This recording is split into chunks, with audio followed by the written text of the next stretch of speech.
We welcome in the final sliver of our audience that has been waiting to join us here at Texas Stadium.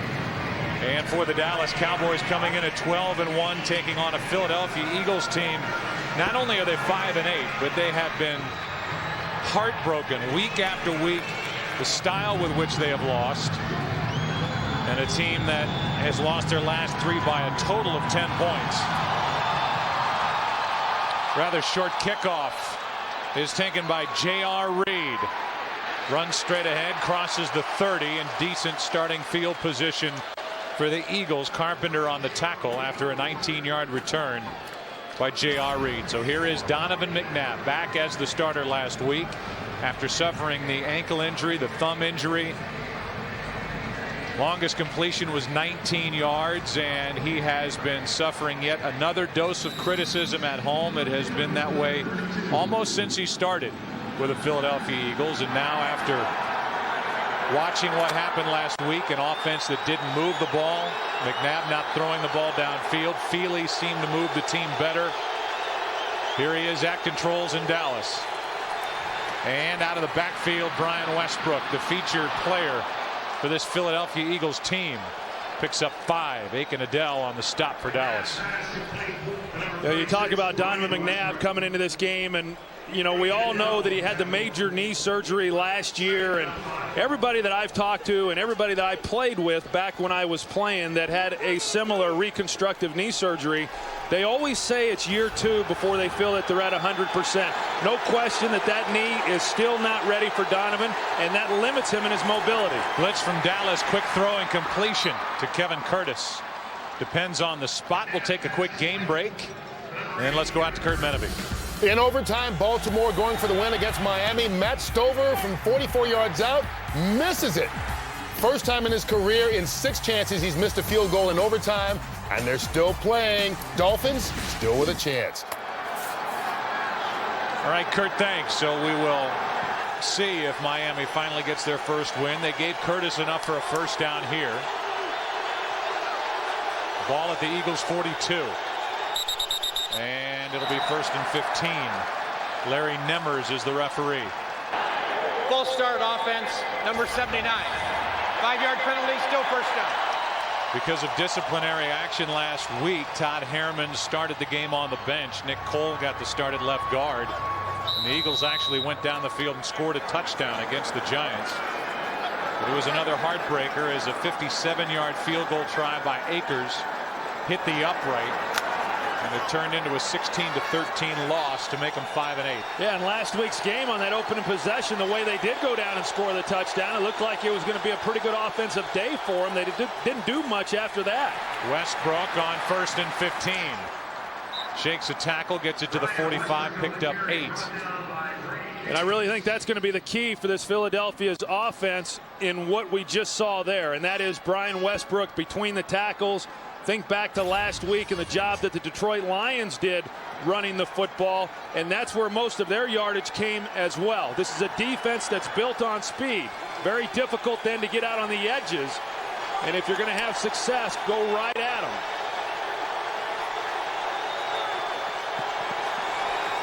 Second and 7.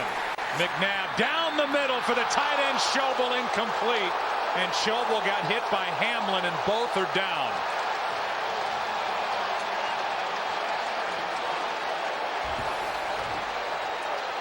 Well, it's a seam route. I was expecting to see a flag. You see Hamlin come in right there, with the helmet.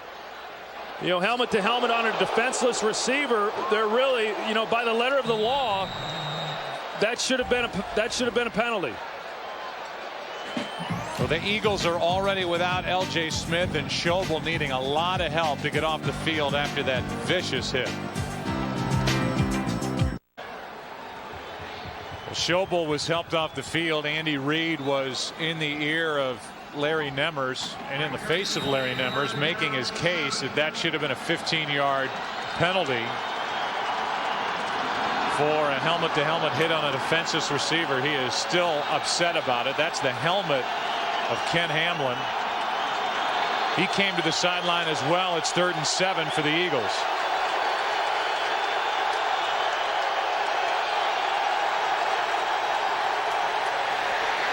Pressure on McNabb, buys some time, drops it off. First down, Philadelphia. That's why they can be deadly, as Westbrook picks up 9 and a first down. Let's go back to that hit. Yeah, you just take a look at it. Matt Schobel there with the ball, and then Ken Hamlin, he does turn, so he does come in with the shoulder as well as the helmet. However, as the way I interpret the meaning of the rule is that you cannot come in and go at the head of a defenseless receiver, and obviously there was contact made there with the helmet. Andy Reid obviously upset about the non-call.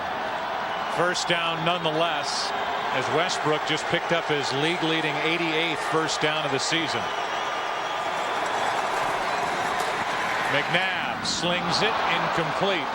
Let's go to Kurt for a game break. And here it is, boys, in overtime. Watch it happen. Cleo Lemon to Greg Camarillo. 64 yards later, the Miami Dolphins have their first win of the season. The Ravens' longest losing streak now in the league at 8 straight, but they are partying on South Beach tonight. 22-16 in OT, the final. Well, I guess the 72 Dolphins can celebrate that. Well, the first one's always the hardest to get, right? Watch out now. 2nd and 10. Hand off to Westbrook. Westbrook can't shake DeMarcus Ware. Well, and this is why I said a little bit earlier, very difficult to get on the edges against this defense. Watch DeMarcus Ware and the job that he does. He collapses there, but he has the athleticism and quickness to still be able to make a play on Brian Westbrook. Brian Westbrook, as we all know, has great speed and acceleration and quickness, but not enough to get away from DeMarcus Ware.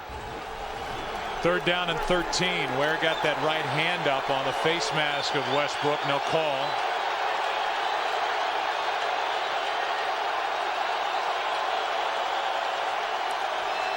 From the shotgun, 4-man rush. McNabb buying time. Nowhere to go. 4th down, forced out by Bowen. It's another great example, Joe, of what I saw last week when I watched the Eagles play the New York Giants. At times, Donovan McNabb would buy himself some time, but there was nowhere to go with the football. You take a look at this, you got 2 receivers in the same area there with defenders around them, and none of the receivers, from what I have seen over a number of games, are creating separation and give Donovan anywhere to go with the ball when he scrambles. Rocca puts the nose of the football down and hits it. Fair catch by Creighton, taken in at the 15. Well, there's plenty to talk about with regard to the wide receiver and skill position for the Eagles, and McNabb will do that when they have it. Now it's Romo and the Cowboys. No score. A couple of first downs given up by that Dallas defense, but they get a hold and then force the punt. Now Dallas takes over at their own 15 with the number 2 offense in the league behind New England. Julius Jones carries it. Picks up 5. You know, one of the things that the Dallas Cowboys want to do early in this game is bring in a lot of different personnel packages, mix it up. Jason Garrett, as the offensive coordinator, feels that if they can mix up the personnel packages regularly, that it can help at least take some of the edge off of Jim Johnson's blitz packages. If you come out and you're constantly in the same personnel grouping, then it's very easy for Jim Johnson in this defense to set his blitzes and come after Tony Romo. Movement along the line of scrimmage and a false start offense, number 82. 5-yard penalty, still 2nd down. Jason Witten, who had a career day last week in Detroit with his 15 catches, 138 yards. I thought it was interesting that Romo told us Philadelphia doesn't really disguise their blitzes all that well. You kind of know where it's coming from. They're good at it. Jim Johnson has always been good at teaching that to his defenses, but Romo feels like he's got a pretty good handle on it. Well, based on the first game, I wouldn't argue with that. He's the first quarterback I've heard say that, though. Down the sideline, T.O. is overthrown. He got behind Lito Shepherd, and it was there for the taking, but Romo put too much air under it. Yeah, Tony Romo does not miss very many of these opportunities, and they want to come up and get a jam. there on Terrell Owens, as we saw Lito Shepherd do. But, you know, Lito Shepherd is not 100%. I mean, he's banged up. He's been banged up throughout most of the year. He's got a knee problem. And because he's not healthy, well, they got to be real careful coming up and trying to get a jam on Terrell Owens and then thinking you can run with one of the fastest guys in the National Football League.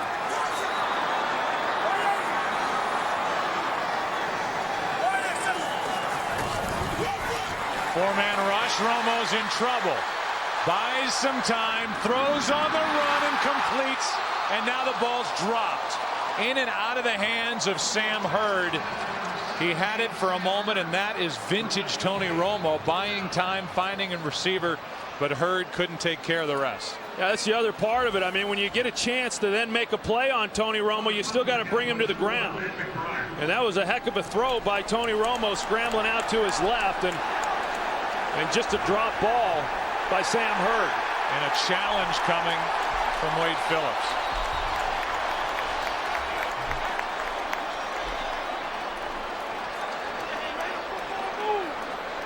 Wade Phillips is being told that that was a possession. We've always been told that in one continuous act, in going to the ground, the ball has to be secured and hung on to. Crowd here sees it on the replay board. It's being challenged by Dallas, at least. Larry Nemmers has been called over now and is going to explain whatever he has to Wade Phillips. But in the act going to the ground, one continuous act of the catch, you have to hang on. Yeah, that should be an easy call. Dallas is challenging the ruling on the field of the incomplete pass. We'll review the play. So Wade Phillips wants him to look at it again. Romo thought he had done it yet again. Avoided a sack, found Sam Hurd, but Hurd could not hang on.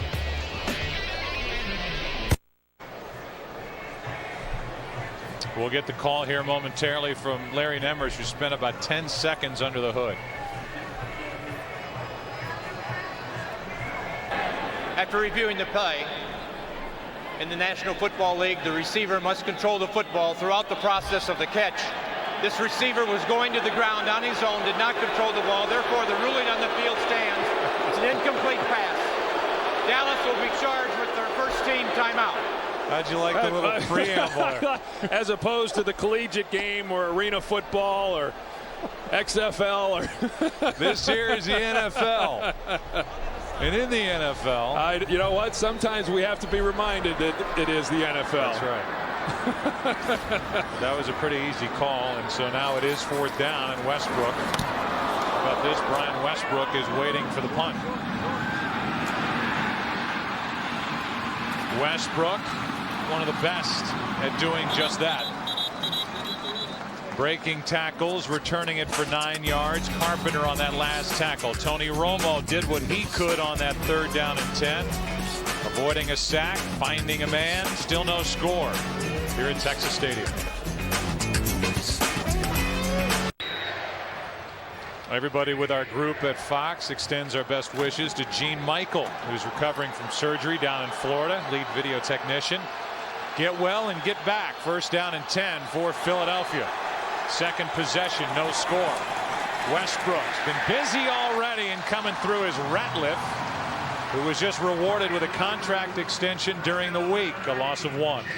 Tell you, Jay Ratliff has really had a heck of a season, and a guy who not a lot of people have talked much about, but you know, he came in here, he was a 7th round pick a couple of years ago, and because of the injury to Jason Ferguson early in the season, he's gotten his opportunities. And you know, even with that, the team brought in Tank Johnson, not exactly sure how he would hold up. He's played great, just signed a new contract extension this week. Second and 11, a little flea flicker, didn't work. Donovan goes down in the arms of Brady James.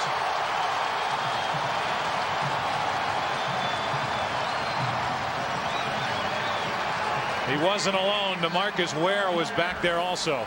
Yeah, you know, we saw this last week from Philadelphia. You know, you're hoping to get something over the top, a big play, but you know, then when it doesn't work, as it did not here, then you lose a lot of yardage. And so now you're in a third and very long situation, very difficult to overcome this.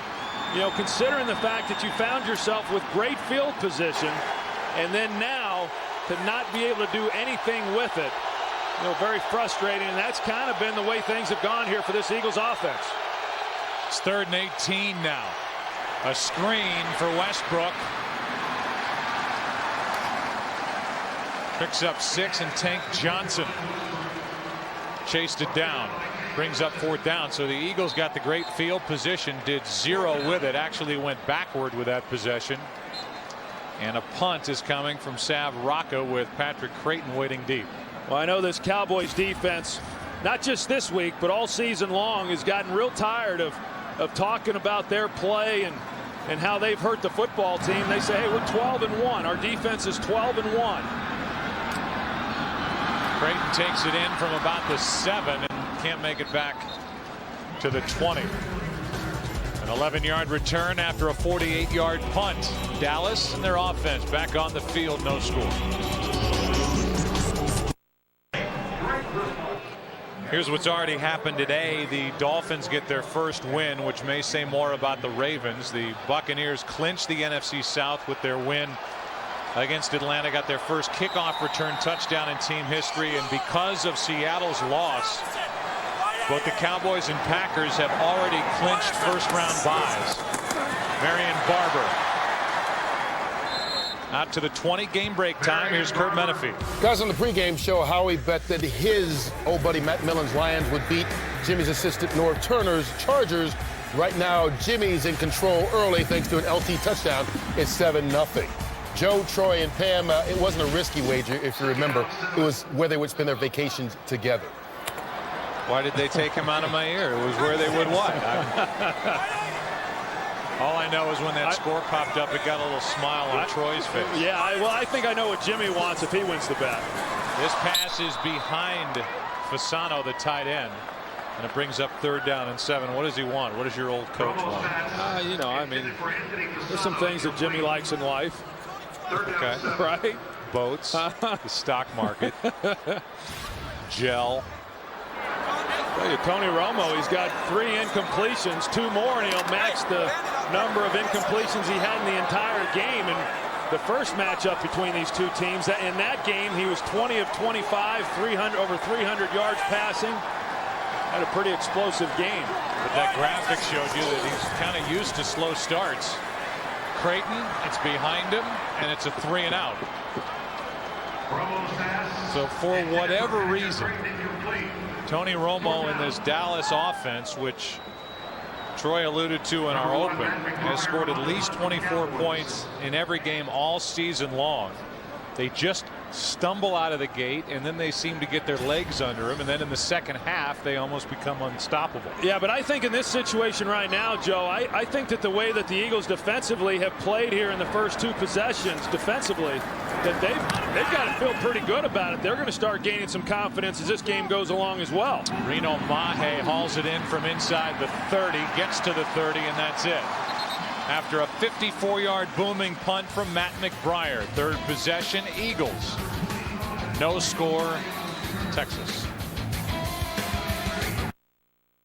The Philadelphia Eagles select Donovan McNabb, quarterback, Syracuse University. Since famously being booed on draft day, it has been an impressive NFL career for Donovan McNabb, including with those postseason wins, leading his team to 4 straight championship games, a Super Bowl 3 years ago, a loss to the New England Patriots. But here's a guy who's got 3 starts left this year that some believe may be starting his last 3 games as a Philadelphia Eagle quarterback as we finish out 2007.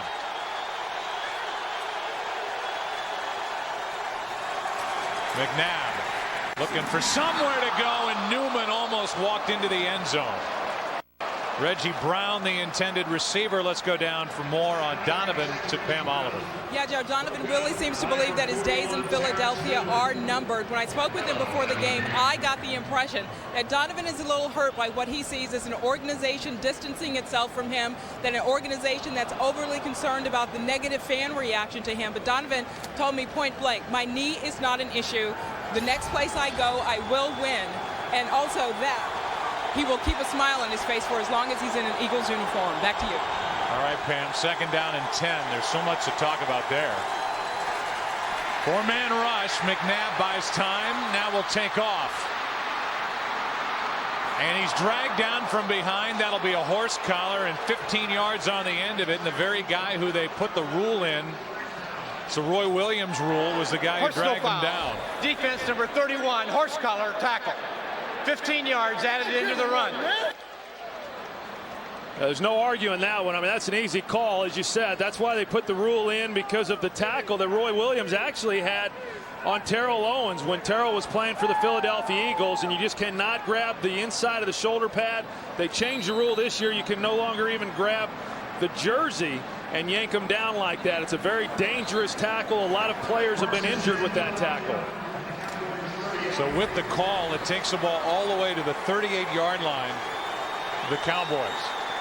A 32-yard pickup for this Eagles offense with the play, a 17-yard run, and then the penalty and a handoff to Westbrook, a loss of 2. And I think what we saw on that previous play, Donovan getting outside the pocket and creating plays, with his feet, is something that we obviously saw a lot of from him earlier in his career. And I know he says that the knee's not a factor. I believe that it is. I mean, in watching him, he's not moving around like he used to. He also came off the thumb and ankle injury from 2 weeks ago.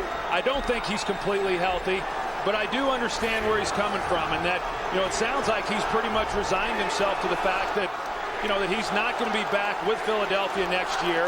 And I also know that when a team is struggling, sometimes it's real easy for everyone within an organization to just let the quarterback kind of be the scapegoat for everybody. Pass is complete to Basket. That's the other part of it. Basket's a yard shy of a first down. Outside of Terrell Owens, when they had him for a year and a half and then basically told him to go away, they have never given Donovan McNabb a home run hitter on the outside, and that has been a front office failing for Donovan McNabb and getting some help on the outside since he's been there. Well, I agree with that, and you're only as good as the supporting cast that you have around you. I don't think the Eagles organization brings in Terrell Owens if it hadn't have been for that loss that they had against Carolina in the championship game, to where they just manhandled the Eagles wide receivers. Terrell Owens obviously had the great 1 year. Now they're back to that somewhat of a nondescript supporting cast that he had before. McNabb got rid of it, but got a big hit from DeMarcus Ware. And it's 4th and 1, and it's David Akers onto the field. I know David Akers, he's been struggling a little bit from this range all season long. At this distance, based on what Philadelphia has at stake and where they're at in their season at 5-8. I don't know. I think that I'd be really tempted to go for it here on 4th down. It was Spencer who delivered the hit on McNabb. It brings about a 47-yard field goal try by Akers.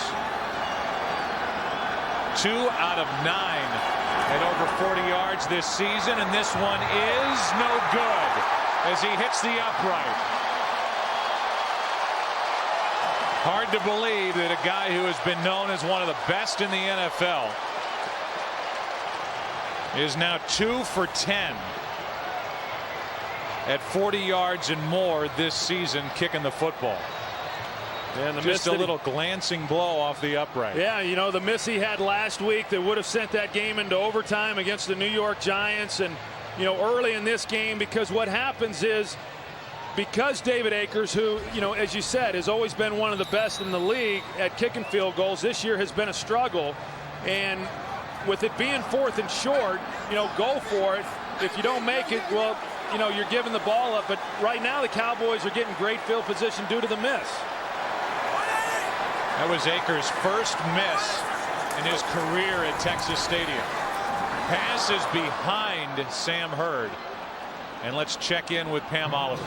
Well, Joe, the Eagles are still pretty livid about what they say was a no call that appears to have knocked Matt Schobel out of this game for good. Schobel is back in the locker room as we speak. He has what the Eagles have determined to be a head injury. Back to you. All right. Well, that's in addition to the fact that they're already without L.J. Smith. So they're not going to be getting much production. Not that they were going to get a lot of it anyway out of that tight end position today. Romo has started this game 0 for 5 as Julius Jones tries to bounce it. And he's forced down at the 42-yard line, picked up 5. It's 3rd and 5 coming up. So Tony Romo still looking for his first completion. And he's got a manageable 3rd down here against the Eagles, as Dallas was 8 of their first 9 on third down in that big win at Philadelphia on the 4th of November. And so far in this game, they've done what Jim Johnson wanted them to do, and that is force some 3rd and longs for Dallas. They did that the first 2 times on 3rd and down, got off the field. This is the first time Dallas has had a 3rd and medium. A blitz, contact, and a penalty flag. Sam Hurd, the intended receiver, and Sheldon Brown came right through him. Yeah, that ball, they're saying it got tipped. It looked like it came out a little bit funny, Joe, and I think the Eagles might have tipped it. The ball was tipped, therefore there's no defensive pass interference. It'll be 4th down. Right there, Takeo Spikes looks to be the guy, but yeah, right there, got his left forearm. I know when the ball was thrown, it seemed to be a little bit off target, like something had moved it. And sure enough, and therefore there is no pass interference on the play.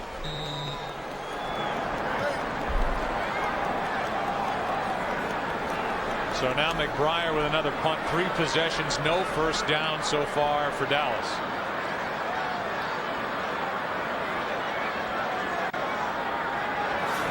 Reno Mahe waiting for it. Good looking punt. But right into the end zone. 58 yards, but only 38 net. And now you look at the playoff picture in the NFC. We mentioned already the Dallas and Green Bay, they have clinched first-round byes because of Seattle's loss. Seattle beat Tampa Bay head-to-head in Week 1, so they're still out in front of Tampa Bay, even though they each have 9-5 records. Then the Giants, they're a win away from clinching a playoff spot. They play at home against Washington tonight. And then Minnesota, they have a date with the Chicago Bears, and it's the Vikings, winners of 4 straight, who are in charge of that last wild card spot. Yeah, and I like Minnesota. I mean, clearly we know what Adrian Peterson is as a runner, but Tavares Jackson, what he's done here over the last 4 or 5 games, I think he's given a lot of people hope there in Minnesota if they're able to get into the playoffs. Here is Westbrook. Penalty flag comes in, and Westbrook gets popped out of bounds. Anthony Henry gave him a shot as he got to the boundary after a gain of only 2.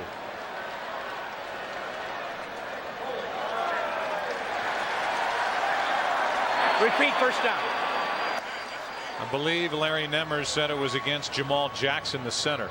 You know, we've seen some of this, you know, in virtually every possession today with Philadelphia, whether it's a, you know, it's a center right here that had the hold, and, you know, whether it's a penalty that then puts them back, now they're at 1st and 20, or, you know, a sack. But, you know, for an offense that's struggling, you just cannot afford to have those types of things happen to you, because you're not going to be able to overcome them. That's Selleck. He's the rookie tight end, picks up 7. 2nd down and forever to go, as the Eagles have been backed up now, the ball at their own 17-yard line. Yeah, you know, you go back to Donovan McNabb and the report that Pam Oliver had, and, you know, I'd be the first to tell you that Donovan has not played very well. In fact, he would admit that. He says, hey, I can play better, and I know that. And yet, as you said, Joe, these wide receivers, I mean, you watch them, they're just out of – Kevin Curtis should be your 3rd guy. Reggie Brown should be your 3rd or 4th guy. And when they're your 1st and 2nd, well, you're not going to threaten a lot of people on the outside. 2nd and 13, and there is Kevin Curtis. He has a first down.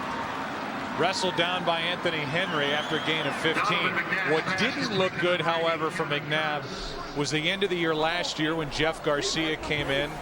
The Eagles got hot, won 5 in a row at the end of the season, won the division. Earlier this season, A.J. Feely came in, seemed to throw the ball well, a lot of interceptions, but moved the team. Had a chance to beat New England. In New England was an impressive game for A.J. Feely. And then McNabb comes back, and the offense seems to clamp down, and not much happens, and not a lot of movement offensively for this team. First down, Eagles after that completion. And over the middle, pass complete to Reggie Brown. first down with the ball across the 45 to the 47. And this is one of the guys that they are very reliant on. He's been very inconsistent this year, but he runs a good route here. You watch him right here in the middle, 86. He's going to run a little stutter move right there that holds the defense underneath just enough. And then he gets turned around and makes the reception. And, you know, to go back to your point, Joe, you're right, because the legs have always been the security blanket for Donovan McNabb. When you take that away, now you've got to be pretty effective as a pocket passer. You know, that's really not been his thing. Off the hands of Kevin Curtis. He's a career quarterback with a completion percentage of under 60%. He's not the kind of guy that's going to stand back there in the pocket and pick you apart. Yeah, and then you got a Jeff Garcia, who obviously was mobile last year, or let's say A.J. Feely, as you said, who doesn't have the legs to get around in the pocket. So you know that the only chance I have, I got to get the ball out on time. And so I do think that Donovan's going to be healthy fully, and he's going to be able to run and make plays. But as he gets older, he's going to learn you have to be a better pocket passer to continue to be a good player. Westbrook picks up a yard, third down and long coming up. Sean Andrews, by the way, their big guard, 6'4", 335 pounds is how he's listed, with a mohawk, is over on the sideline and limping around. He's been dealing with a strained MCL, and that may have bothered him again. Well, and that entire offensive line earlier in the year has been really banged up. They've just started to get healthy. Sean Andrews has not been as dominant as he was last year, but he still had a heck of a season up to this point.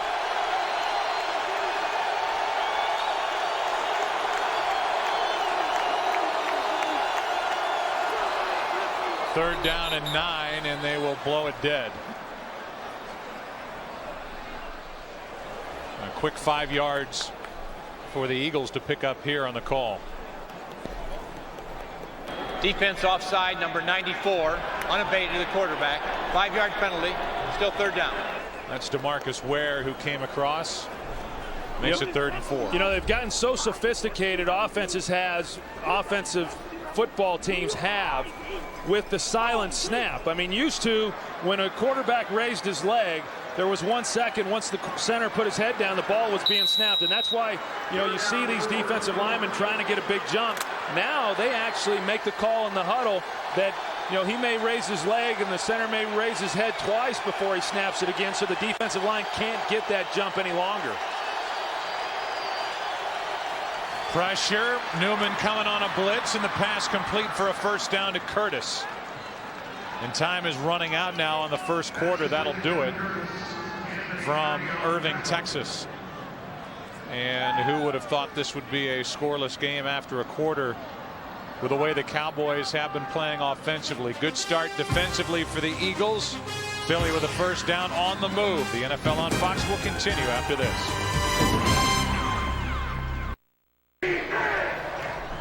The numbers from the first quarter, when you don't get any first downs, you look at that bottom line. It has so far been a game dominated by the Eagles hanging on to the football for almost 12 minutes to the Cowboys 3.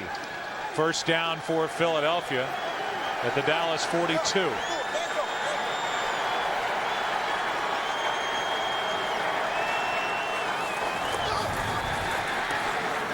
Reggie Brown on the outside, overthrown. Jock Reeves was out there for Dallas. Pass intended for number 86, Reggie Brown, incomplete. Reggie Brown is in the giving mood. He ended up in the Salvation Army bucket. There he goes. That's his contribution. You can have all of me. Yeah, now the hard part's just getting out. Slow your head down. Jerry Jones has always been somebody who has given to that charity and been a leader in this area of the Salvation Army. He got a chuckle out of it. 2nd and 10. Underneath, it's Westbrook. And Westbrook lowers his head, gets it to the 35, picked up 7. Burnett on the tackle for Dallas. You know, Brian Westbrook is a pretty interesting guy in that when he came into the league, a lot of people were worried about him being overworked, didn't want to get him the ball too much. A lot like Tiki Barber there in New York when he first came into the league. And And then I think they realize that, hey, this guy's got too many abilities and skills, and we've got to take advantage of him. And he's not able to practice much during the week because he does have a chronic, knee injury that slows him down a little bit. But, man, when he shows up on Sunday, he is a dynamic player. And he makes up just under 40% of the offense for this team. 3rd down and 3. Pressure on McNabb, and down he goes again. Jay Ratliff.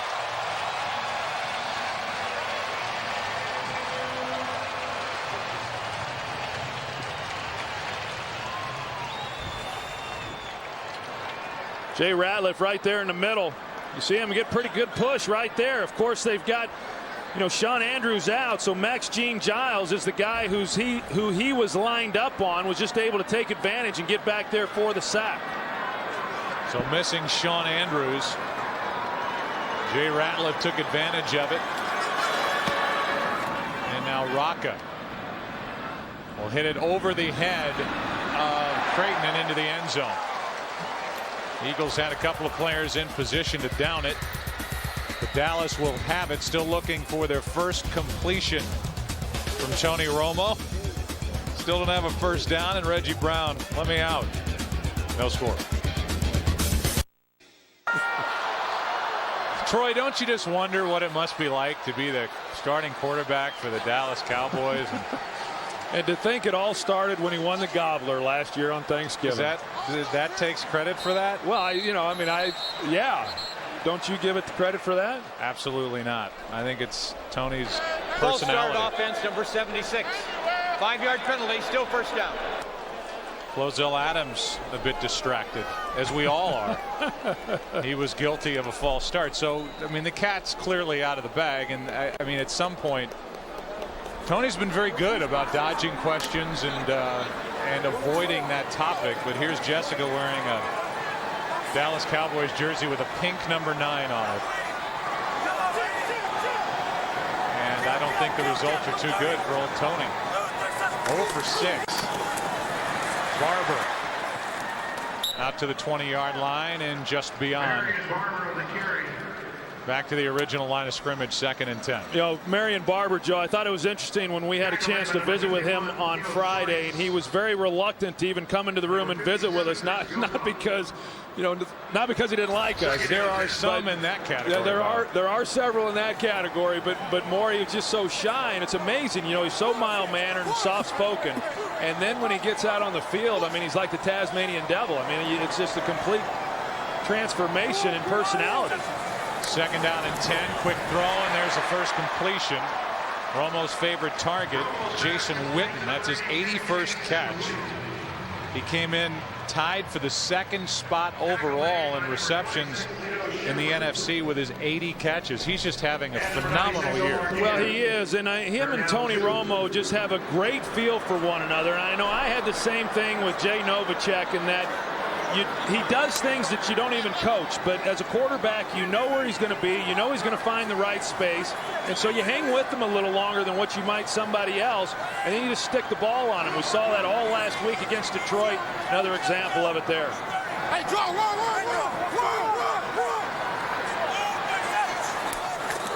Blitz from Sheldon Brown off the edge. Romo hands to Barber. 11 yards and a first down. We showed Jessica Simpson, and that's all well and good, and we see shots of Romo who's smiling and winking at defensive players and all that. But do not make the mistake that this guy does not understand this offense, that this guy does not study, that this guy does not fully engage in what he has to do to prepare for these games. I know you were impressed with him talking about running this team and running the offense and where he's looking.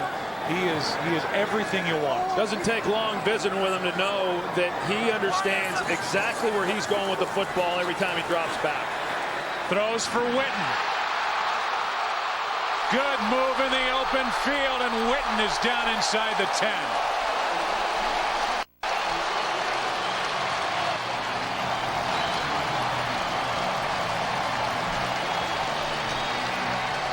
Now you think back to that first game between the Cowboys and Eagles and the number of big plays that the Cowboys got in the passing game. Now you got Jason Witten, who is able to get behind the linebacker level, and they just turn him loose.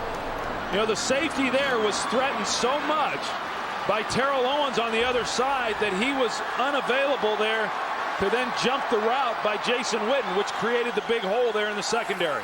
Second 53-yard catch of the season for Witten. The other one was at Philadelphia when he made that gallop without his helmet.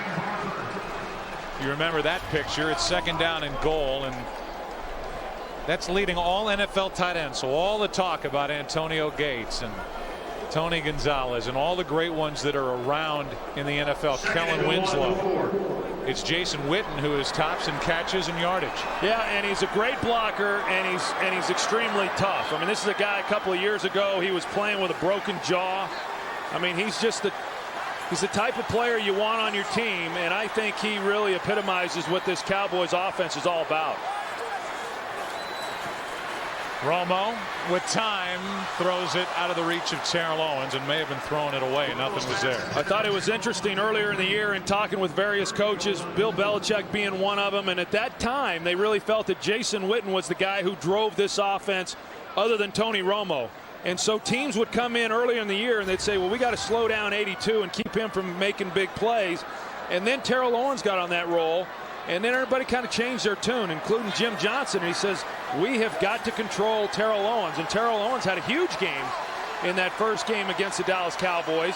If they're going to focus on Terrell Owens, see a lot more of what we've already seen from Jason Witten. Romo looked right, throws back, and gets picked off. Intercepted by Quentin Michael. Still on his feet. Gets a big hit, lost the football, and the Cowboys and Marion Barber back on top of it. Tony Curtis leveled the hit. First down, Dallas.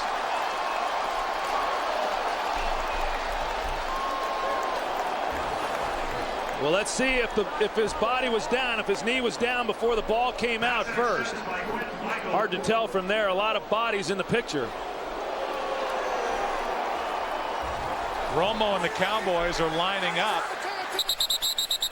and timeout is taken. You could hear it on the umpire's mic. Timeout Green. Timeout Philadelphia. Timeout Philadelphia. Philadelphia takes the timeout to buy time to see if that play should be challenged and reviewed. We'll take a break. Philadelphia called a timeout to give the guys in the booth a chance to see the replay and tell Andy Reid whether or not to challenge it, as Dallas was trying to quick snap it. Andy Reid just threw the flag. Excuse me. Philadelphia is challenging the ruling on the field of the fumble. We'll review the play. You can see we're all in agreement that the ball is starting to come out before Quentin Michael slams against the turf. But this, nonetheless, is being challenged by the Eagles. Right now the ball is at the 14-yard line. It belongs to the Cowboys. We'll come back and give you the call. So the challenge by Philadelphia, hoping that they maintain possession, and then Michael will be ruled down by contact before the ball came out. The big hit by Tony Curtis, one of the backup tight ends. And with this hit and then that little rip by the left hand, the ball looks like it's coming out before the right elbow hits down of Quentin Michael, but we'll get the call now. After reviewing the play, the ruling on the field stands of the fumble. It'll be first down for Dallas. Philadelphia will be charged with their second team timeout. So on that play, the Eagles lose 2 timeouts. They called the 1 timeout to have a chance to review it in the booth, and they still threw the challenge flag, which surprised me. And then they lose another timeout because they lost the challenge. So it's a first down for Dallas from the Philadelphia 14 after Romo threw the interception in the end zone to Quentin Michael.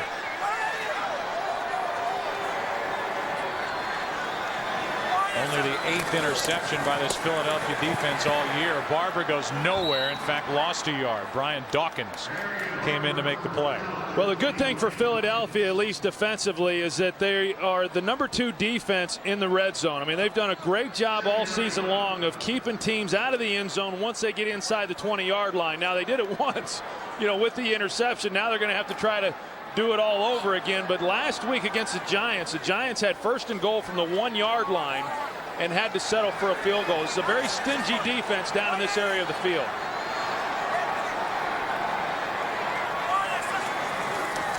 Second and 11. Romo, Barber out of his reach. Brian Dawkins was bearing down on him anyway. To back up what you're saying, Troy, the Eagles, after that last goal to go situation, they've not allowed an opponent a touchdown in 13 of 25 goal-to-goal possessions.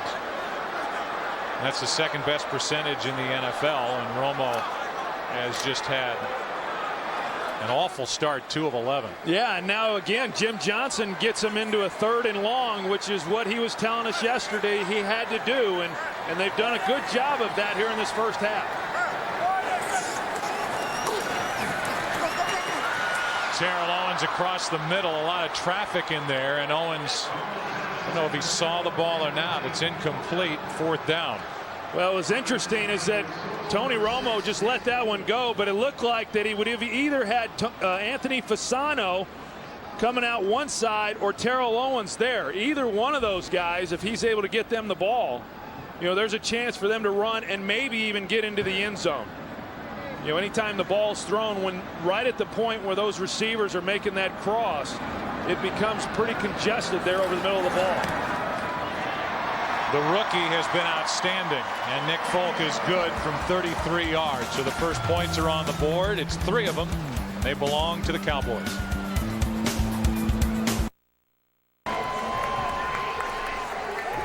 Signs all over the place for Tony Romo's hand in marriage. And she is pleading her case to dump Jess and marry her. Think she's got a chance? I'm not going to rule anything out. Did Romo have a chance a couple of years ago? Well, you get a lot better looking than when you start winning football games, I'll promise you. Line drive kick. J.R. Reed hauls it in, crosses the 30, and he is ripped down by Justin Rogers. A gain of 25. So next week's schedule, where will we be? We will be early. Packers at Chicago. Some other games, the Giants and the Bills. Again, the Giants tonight can wrap up a playoff spot. Bucks and 49ers, Falcons and Cardinals, and congratulations to Brett Favre, who surpasses yet another milestone for the most career passing yards of all time, and doing it on the road. That's too bad, doing it in St. Louis. Yeah, all his big records have come on the road. Congratulations, Brett. You come into this season, and I thought that was the one that he would not be able to get to, but who would have thought also the team would be where they're at, winning all these games. Pressure on McNabb, and he just throws it down, and they'll throw a flag. Number 36 was in the area, so there was no intentional grounding. They do have a flag on the field. It could be a downfield call against Philadelphia. They're saying that Westbrook was in the area when McNabb threw it down, and now I guess they're going to pick up the flag. No, they're not. They are going to assess a penalty here, and Nemmers is looking to the Dallas sideline to see if they want to take the call or not. Well, as far as the intentional grounding, Brian Westbrook was there, and so as the quarterback, you can throw it right to the feet of the receiver and then not be called for intentional grounding. So that was a good non-call. Ineligible receiver downfield, number 67. That penalty is declined. It'll be 2nd down. They get the center, Jamal Jackson, for going too far downfield, with McNabb running for his life back there. And it's 2nd and 10. They've tried a couple screens now, the Philadelphia Eagles have, and they haven't gotten much success out of them. And I know that in talking with them, the Cowboys defensively, that was a priority for them this week. They did not want Westbrook having success with the screen. So far, he has not. Quick throw to Reggie Brown, who catches it, slides forward, has a 1st down. Brown is out to the 49-yard line, a 14-yard completion, and we've seen some good moments here for Donovan McNabb with some decent completions to both Brown and Curtis. Yeah, that ball there had a little mustard on it. I mean, he set his feet and and fired it in there pretty good. You saw Reggie Brown right there in the stomach. He had no chance but to catch it. Late substitutions defensively for Dallas. Over the middle, it's Westbrook, and he is hit and dropped immediately by Kevin Burnett. Gain of only 3. You know, I know one of the frustrations for the Eagles and for those that watch the Eagles loyally that they want to see the ball down the field. I mean, this is an offense that over the years has been able to create a lot of big plays. They've not had a lot of those. They certainly did not have last week. But you would think that based on what they've been able to do so far in this first half, they've made some good completions. They've hit some of the underneath backs. It should start to open up some of the intermediate throws, which is really where you get your big plays then. Westbrook carries. And the play was made by Marcus Spears, a gain of only 1. So Spears made the play, and you compare the two quarterbacks and what they've done so far. Romo 2 for 12. And of the 61 yards, 53 of them came on one throw to Witten. Yeah, other than the Buffalo game this year, I've seen Tony get off to some tough starts, but I've not seen it last this long through the first half of a game. This is probably as tough a start as he has had. 3rd and 6.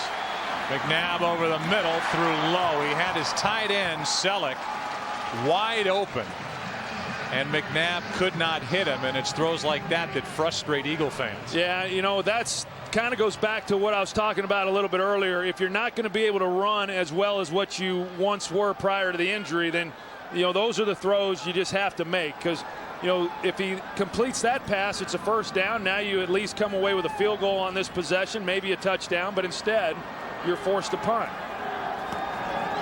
Rocket hits it very short, and Creighton with a fair catch at his own 18-yard line. And so now it'll be Dallas's offense back on the field. The question is, why does Tony Romo struggle in the first quarter? And as you said, this first half, you take the Buffalo game where he turned the ball over 6 times total in that game, yet somehow found a way to win. Here they are leading 3-0, but we've seen nothing like we're expecting from the Dallas offense. No, but, and we've done enough Cowboy games to where we know, and people that have followed the Cowboys, this team can get hot on any given moment and create some big plays. We saw one earlier there to Jason Witten. We haven't seen anything yet to Terrell Owens, but it's just hard to hold this offense down for very long, and it hurts because the Eagles have not been able to take advantage of that by getting points of their own. Romo lets it go for Witten down the field. Little contact, and a flag comes out late as Brian Dawkins was defending against Witten and never turned around.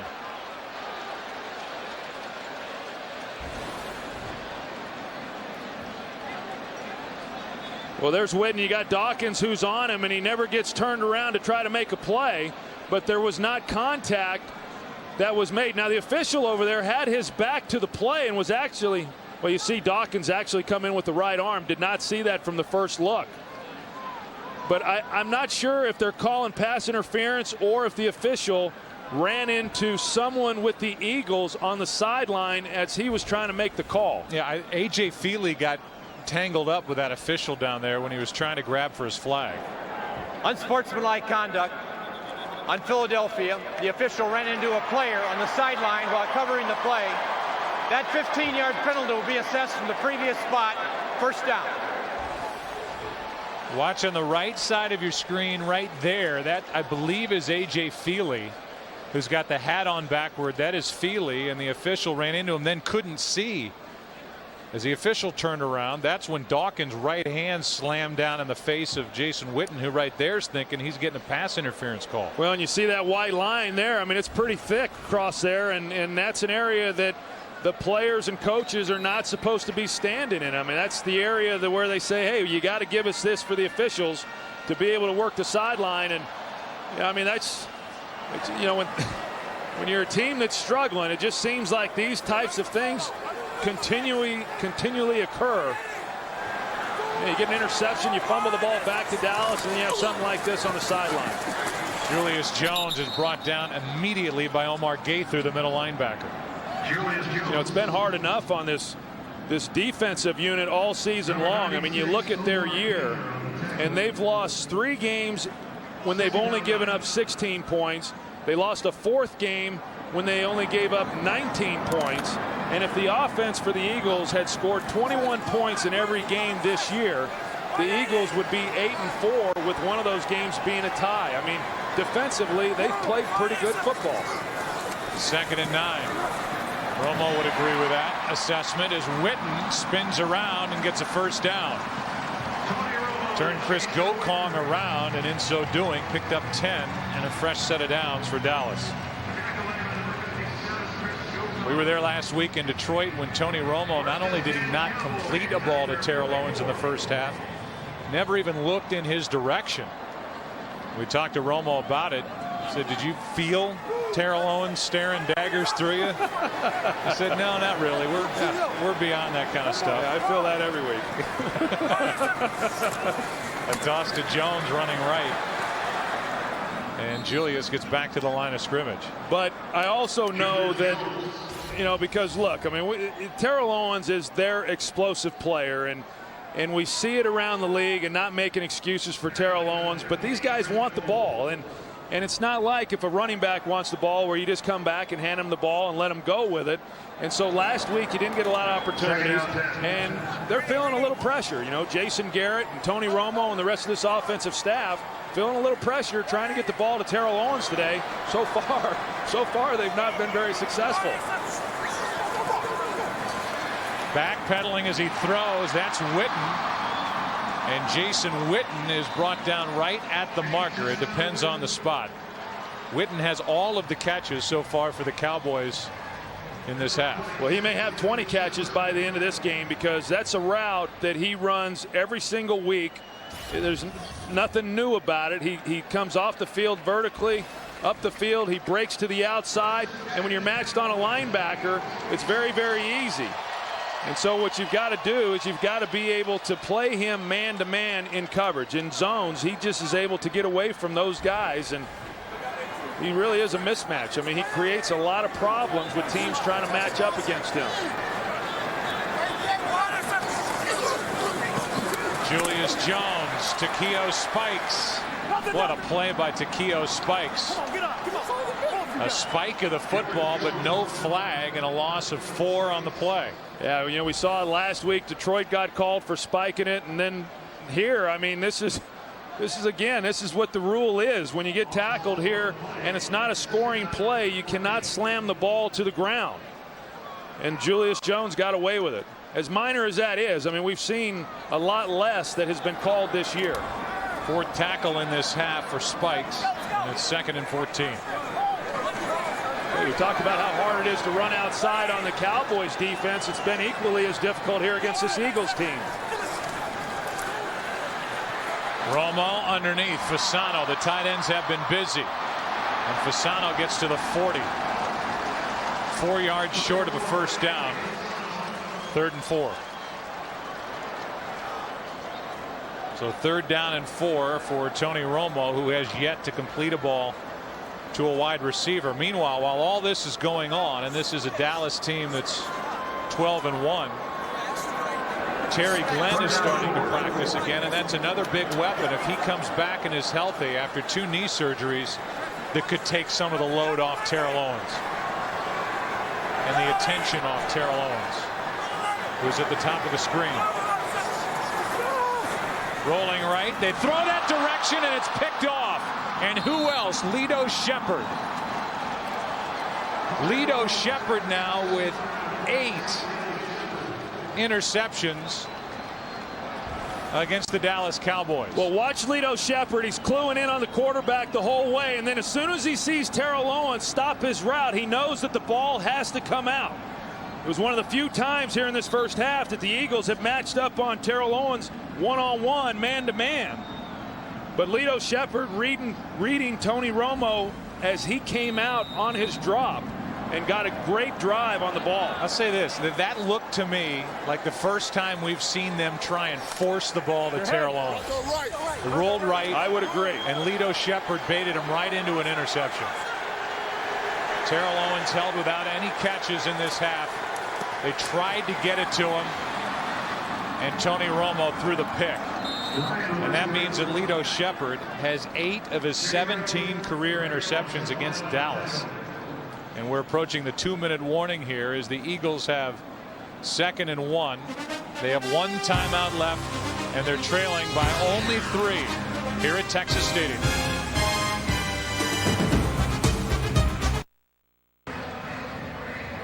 Second down and 1.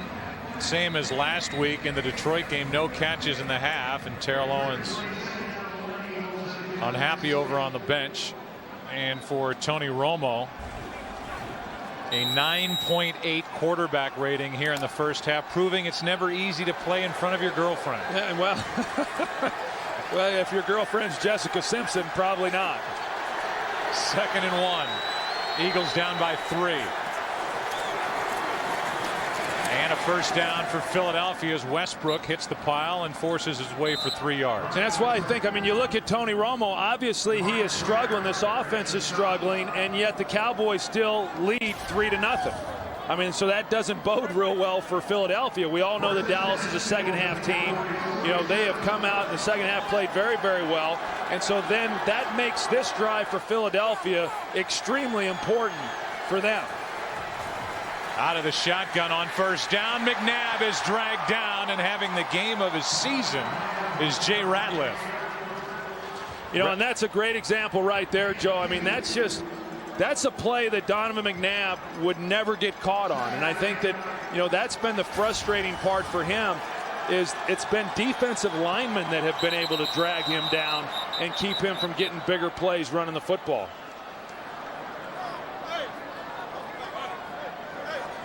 Question is, was the defense drawn off? Chris Canty says it was Philadelphia's fault.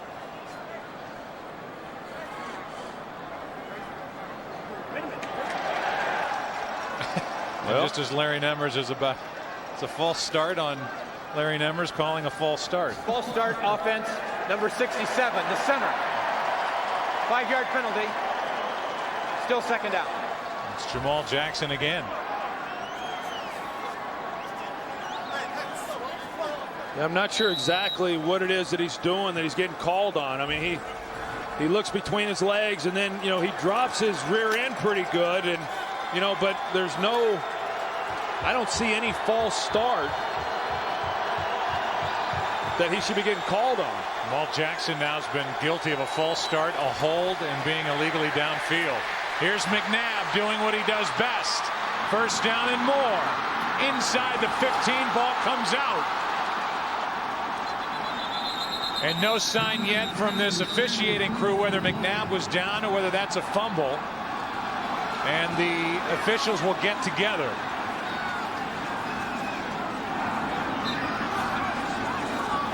DeMarcus Ware knocked it out. And we'll get the call from Nemmers. The runner was ruled down by contact. First down. That's a pretty good call. You see his left knee there was on the ground before the ball came out. I tell you, used to you wouldn't play man coverage against Donovan because you would give him those kind of running lanes. That's why you had that one. Season-long 28-yard run to set up this from Westbrook, who throws his forearm into the defender, gets to the 5.5, and with 41 seconds left, Philadelphia spends their final timeout. Yeah, and here's that last play by Donovan, and you know, as I was saying, used to nobody would ever play the Eagles man-to-man coverage for this reason. You know, you got your back to the quarterback, you're covering wide receivers, but they were so afraid of his ability to run. And we've seen a little more man-to-man coverage against him this year because of the knee injury. It was man-to-man coverage there, and finally Donovan McNabb able to take advantage of it and pick up a lot of big yards. 28. Then the run by Westbrook, and now with the ball just inside the 6. It's second and goal. No timeouts left for Philly. Coming up, the Visa halftime report. Kurt, Terry, Howie, and Jimmy. They'll have scores and highlights from around the league. And the Fox Sports ticker will keep you updated with up to the second stats. A lot went on already around the NFL today. Lito Shepherd with an interception in this game. Quentin Michael the other. 2 picks for this defense today. Only 7 all season coming in. And Romo's wondering what happened here in the first half. 2nd and 4. Said 2nd and goal. It's 2nd and 4 for Philadelphia. McNabb, a quarterback draw. And Donovan McNabb has a first down, 1st and goal, and McNabb will get up and clock it. Yeah, he'll clock it, or you just try to get a measurement to make sure that he got the first down. I guess they're saying he did.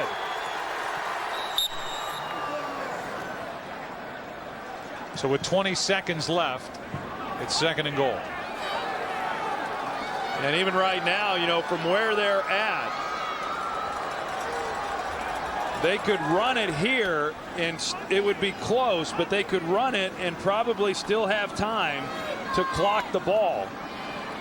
And then take one shot if they wanted to then on 4th down. But my guess is that they're probably going to throw it.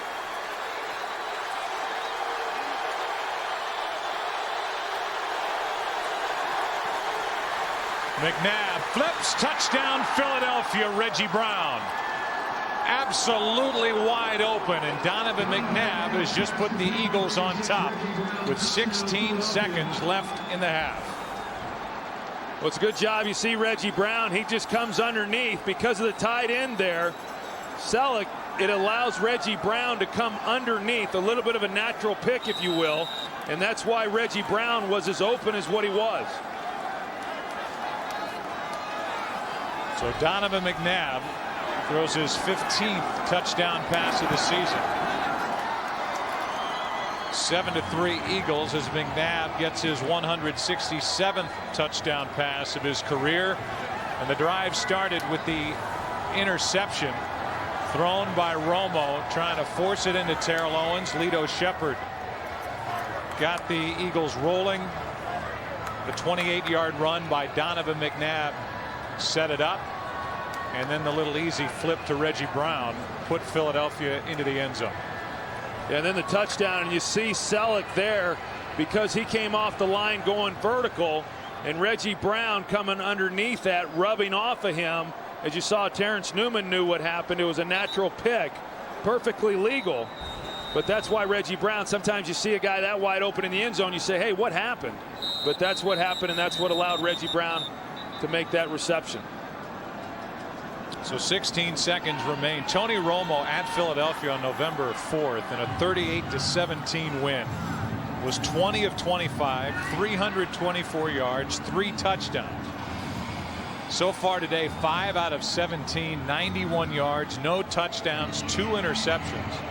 One by Michael, one by Lito Shepherd. And the Cowboys will get it here at the end of the first half, but probably won't do anything with it. And we're looking at a 7-3 game halfway through this one at Texas Stadium.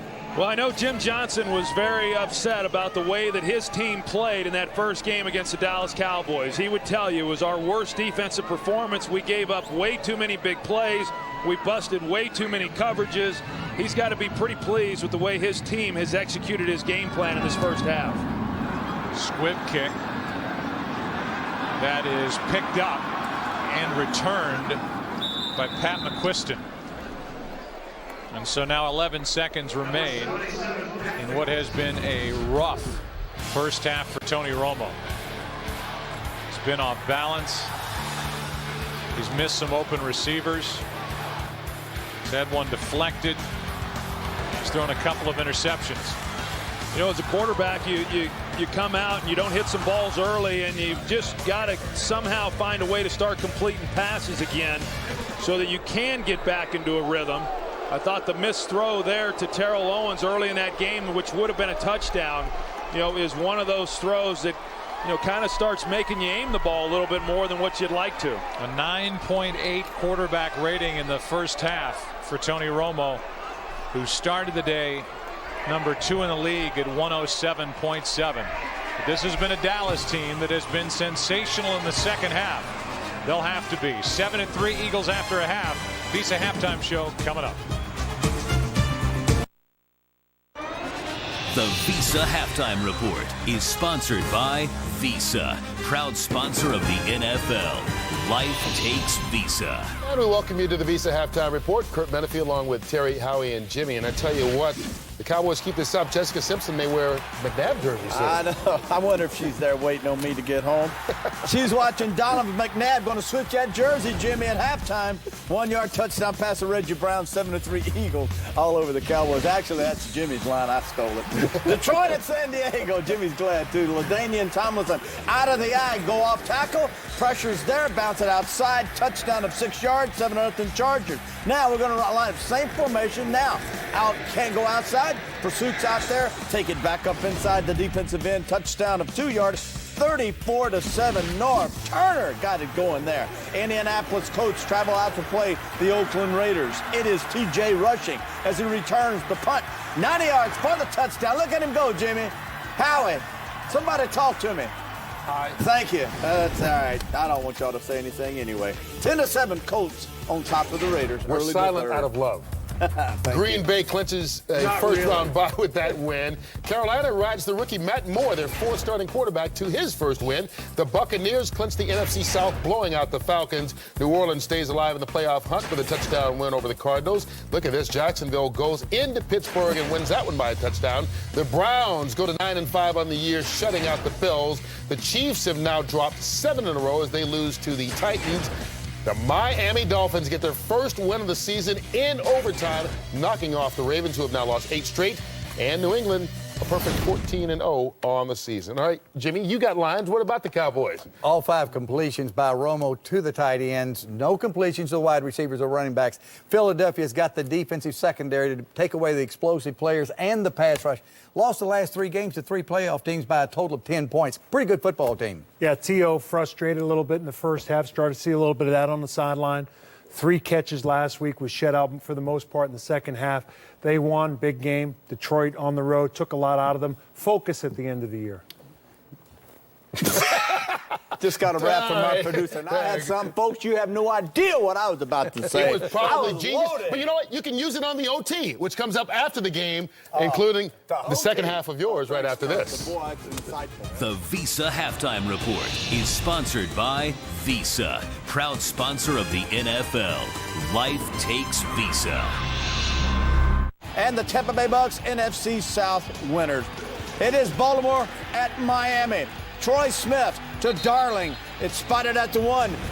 Baltimore goes for the field goal. They make it into overtime. We go. Matt Stover, 44-yard field goal is no good. So then Cleo Lemon back, 64-yard quick slant. That's all it was. Greg Camarillo takes it all the way. Miami 22-16 over the Baltimore Ravens. They get their first victory. Jacksonville at Pittsburgh. Ben Roethlisberger, 30-yard touchdown pass to Nate Washington. Cuts the score to 22-20. So the Steelers go for 2. Cedric Wilson takes the pitch, turns around, hits Santonio Holmes. 2-point conversion. We're tied up at 22 all. And then Fred Taylor, Jimmy Johnson said he ought to go to the Pro Bowl. Well, he can afford to go ahead and get a ticket if he doesn't make it. 12-yard run. There it is. 29-22.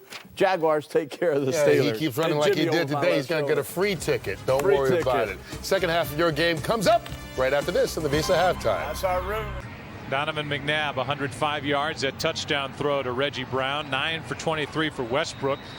Cowboys have done a good job with him. And the only guy doing anything catching the football so far today for Dallas is Jason Witten. And now we'll see what adjustments this offense has made at halftime. They've been very good, Troy, coming out of the locker room and getting something done offensively all year long. Well, they have, and I do think they're going to have their work cut out for them. This Eagles defense is, they're a good team, and they've played well all season long. And, but the one thing about it is I go back to, as bad as Dallas has played offensively here in this first half, for it to be a 7-3 ball game, I think I would be a little nervous if I was the Philadelphia Eagles right now. So the Cowboys will get the ball here at the start of the half, and Tony Romo wondering what the heck happened. Donovan McNabb used his legs to set up that touchdown with a 28-yard run, his longest of the season, and then just dropped it into the waiting wide open arms of Reggie Brown. So 7-3. And Akers, who has missed in his only field goal attempt so far in this game. Kicks it to Nathan Jones. And Nathan Jones is wrestled out of bounds out across the 30. A 26-yard return. Avant on the tackle, and we go down to the field, and Pam Oliver. Hey there, Joe. Andy Reid is loving the no-quit attitude that he's getting from the Eagles. He says tremendous effort from my players in that first half. I asked him what a win would mean against Dallas, and he said, hey, that's putting the cart way before the horse. We got a long way to go in this ball game, but he's liking what he's seeing. Wade Phillips, meantime, knows the numbers. He told me we've been down 9 times in 9 ball games, so this is nothing new. We're not going to panic, but he would love to see Tony Romo settle down. All right, Pam, thank you. And yeah, we have seen a rattled Tony Romo so far. He rolls out, hits Witten. Made that look easy, and Witten is upended by Sheldon Brown after a gain of 7. And it's a good start right there, you know, for Tony Romo. When you come in, as I was saying, you know, there at the end of that first half, you know, as a quarterback, you just want some completions, and it doesn't matter how easy those completions are. Nothing easy about that fall by Jason Witten, but you know, so you come out on a bootleg and you got an easy throw, then, you know, to Witten in the flat, and you hit enough of those here in this third quarter, then you get out of that slump that you were in the first half. Julius Jones goes nowhere. Omar Gaither came slicing through, a loss of 1, so a third down here and 4 for Dallas. And what a year Omar Gaither has had. Here was a guy who was a weak side linebacker last year. They let Jeremiah Trotter go. You know, really a leader for this defensive team. They moved Gaither then to the middle. He's not nearly as physical as what Jeremiah Trotter was, but he runs very well. He's a good cover guy. He plays very, very hard, and you know, you can say that about a lot of these guys on this defensive unit.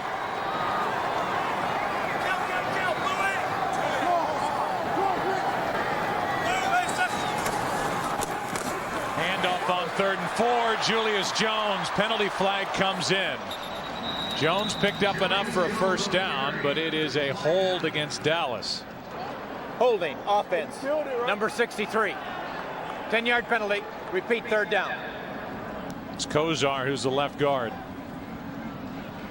Yeah, Kozar, the one who fell on the fumble last week, which kept that drive alive for them to be able to beat the Detroit Lions. Here he is right here. You see he's got his left hand and arm under Darren Howard. It was a good call.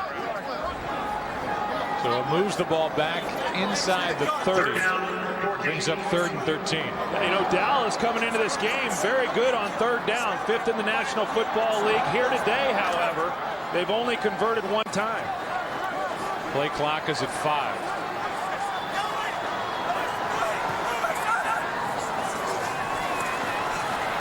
Romo throws out of the reach of Terrell Owens, who was covered by Lito Shepherd, and as it turns out, it's a 3-and-out for this Dallas offense. You know, and that was the blitz that Jim Johnson talked about. We're going to bring pressure on 3rd down if we can get them to 3rd and long. Well, they were in 3rd and long there. They bring Brian Dawkins off the edge. But unlike what they like to do normally, play zone behind it, they're playing man coverage, which is why Dallas, for the most part, has not been able to get the separation that they had seen in that first game. Good punt by McBriar. Reno Mahe from outside the 20. And by the way, as this ball is knocked out and ends up out of bounds, it'll stay with Philly. Is there any question that Jim Johnson, the defensive coordinator, still needs to be in that conversation of the best coordinators in the NFL? Still 7-3 Philly.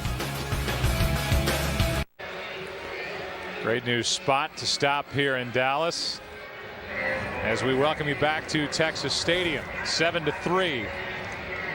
The Eagles on top, and for Philly, they got into Dallas territory 5 of 6 possessions in the first half, missed a field goal, got the 1 touchdown, and were held scoreless on 4 trips. Yeah, and we said coming in, I mean, the defense has done a great job of holding the score down for them, but you've got to believe it's just a matter of time before Dallas offensively, you know, gets it going. On first down, the throw incomplete to Reggie Brown. Made a move, was open, connection not made. Yeah, and that's one that there was a break in coverage right there by Dallas, and if they're able to hit it to Reggie Brown, you know, in the slot. Look at the room right here that he had. If he catches that ball, he's one-on-one on the safety on Pat Watkins if he's able to make that play, and I'm not so sure Pat Watkins makes the tackle. So it's 2nd and 10 from the 26. And it's Westbrook over the right side. And it's DeMarcus Ware. How good is this guy?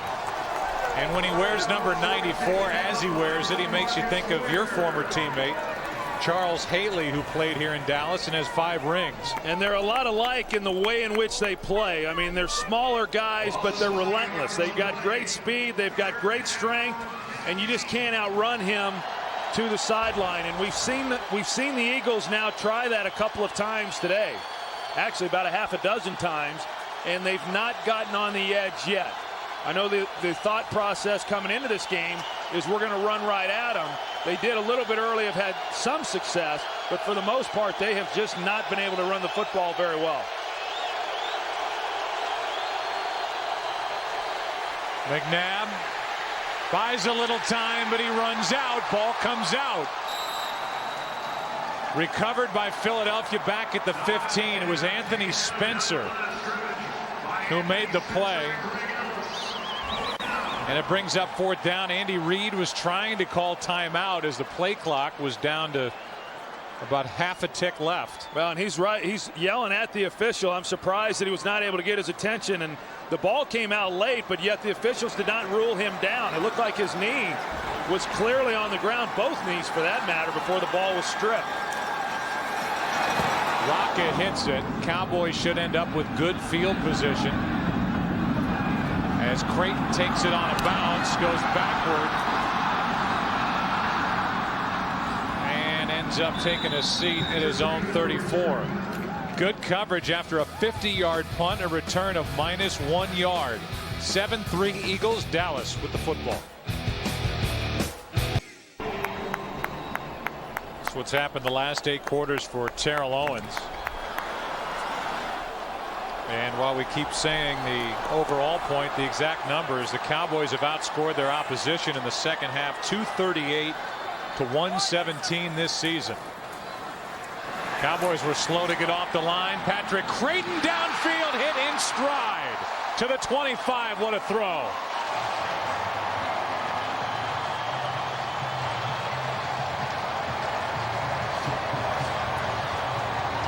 You know, all it is all verticals. Patrick Creighton one-on-one with Sheldon Brown, and he gets a good release. Sheldon Brown never able to get turned around, and a perfect throw by Tony Romo, and at the end of it takes a pretty good lick. So nice job, nice release by Patrick Creighton. A good job of giving Tony Romo room along the sideline to lay the ball out there, and an excellent job by Tony Romo knowing he's going to take the hit, but hanging in there and delivering a perfect pass. 41 yards to Creighton.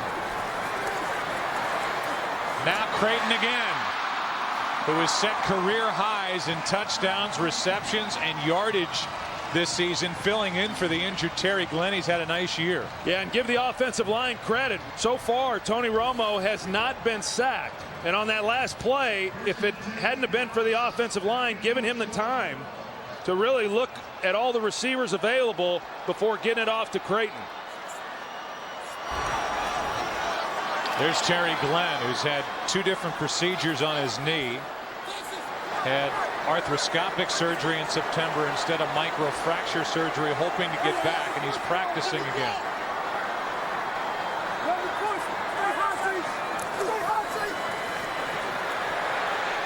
Romo throws it away in the direction of Sam Hurd as Romo is bouncing around buying time. Yeah, they ran a little zone coverage there, and T.O. was able to split the defenders, got into the end zone with no one around him. He starts out in the slot, and you're going to see the look that he had right there. And normally Tony Romo will turn that ball loose before Terrell Owens even comes out of the break. He had a little bit of pressure, some people in his face, didn't get a clean look at it, and basically just had to throw that one away. 2nd and 10.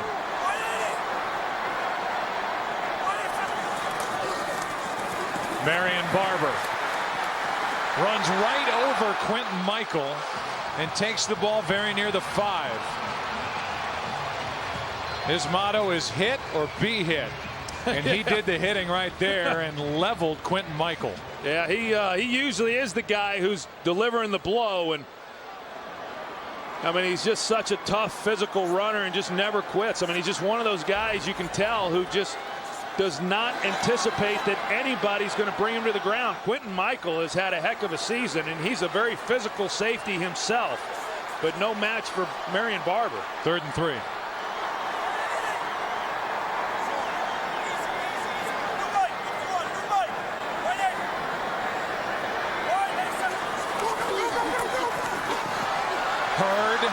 Incomplete. 4th down. Little pump fake from Romo, and then Hurd was open. Romo missed him, and now it's Andre Girard who's having a tough time getting up. Can't move hardly at all. He's the starting center for Dallas. Be 4th down when we come back.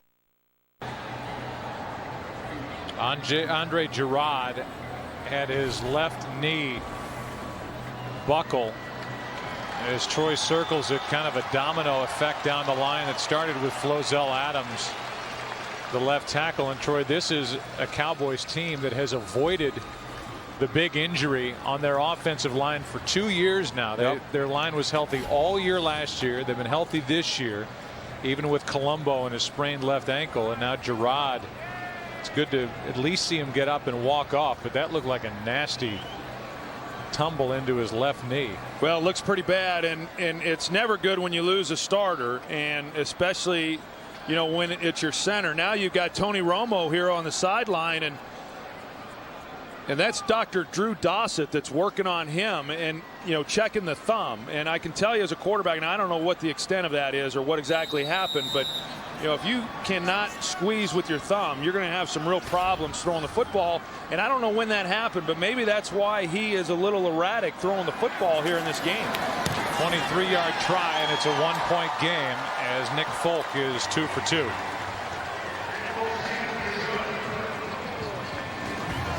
We try to roll the tape backward and see where some sort of injury may have happened. So they look at Romo's thumb as Dallas has made it a 1-point game.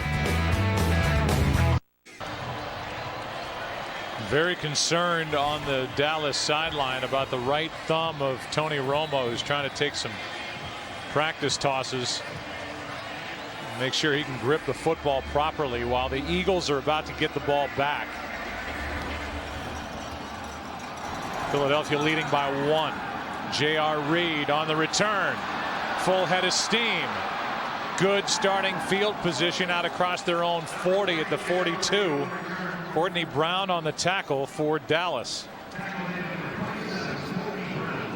And there is the greatest to ever do this job, Pat Summerall, now a resident here in the Dallas area and the host of a great holiday party yesterday at his home. His wife Cherry, and there's our day. That's Artie Kemner on the left, and Richie Zients, our producer, and me down in the bottom middle, and Troy Aikman in the middle dressed as Santa. Yeah.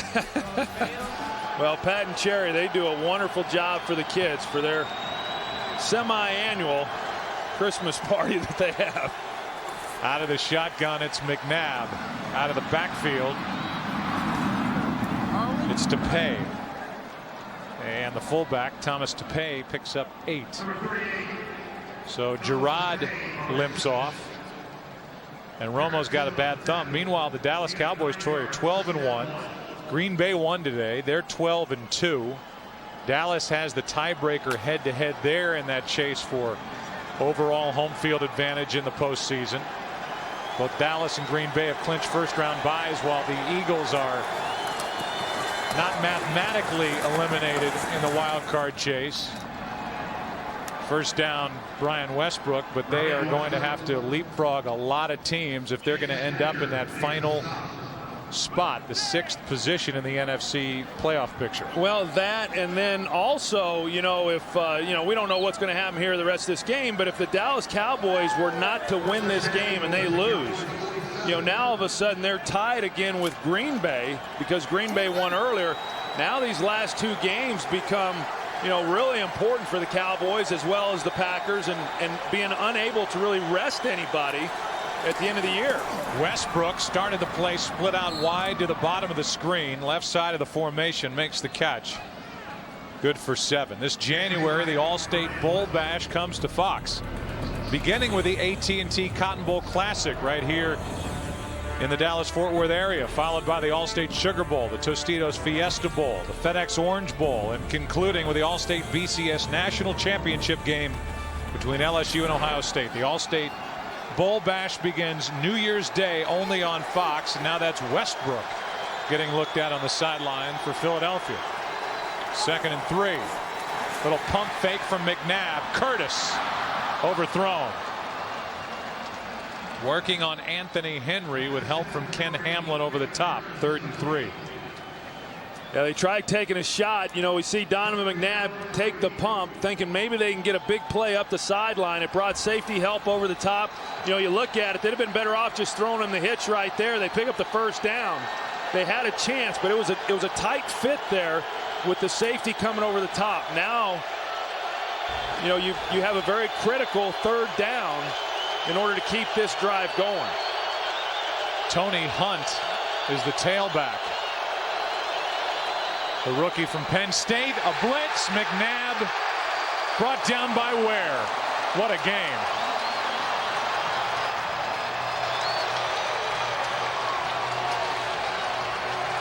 Yeah, you're going to see the twist up front. Here he is right here, DeMarcus Ware. They run a twist.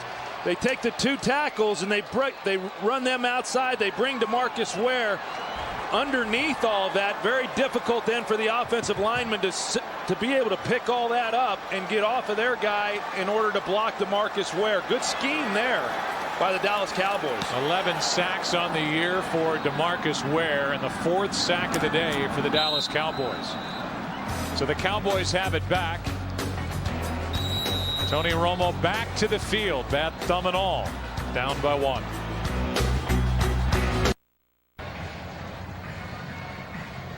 Trying to move that thumb around and get some feeling in it on his way to the huddle is Tony Romo.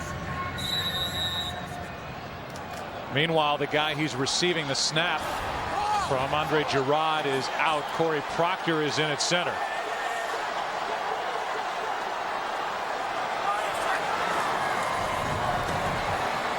Romo steps up, and now Terrell Owens drops it. He's been waiting for a ball all day.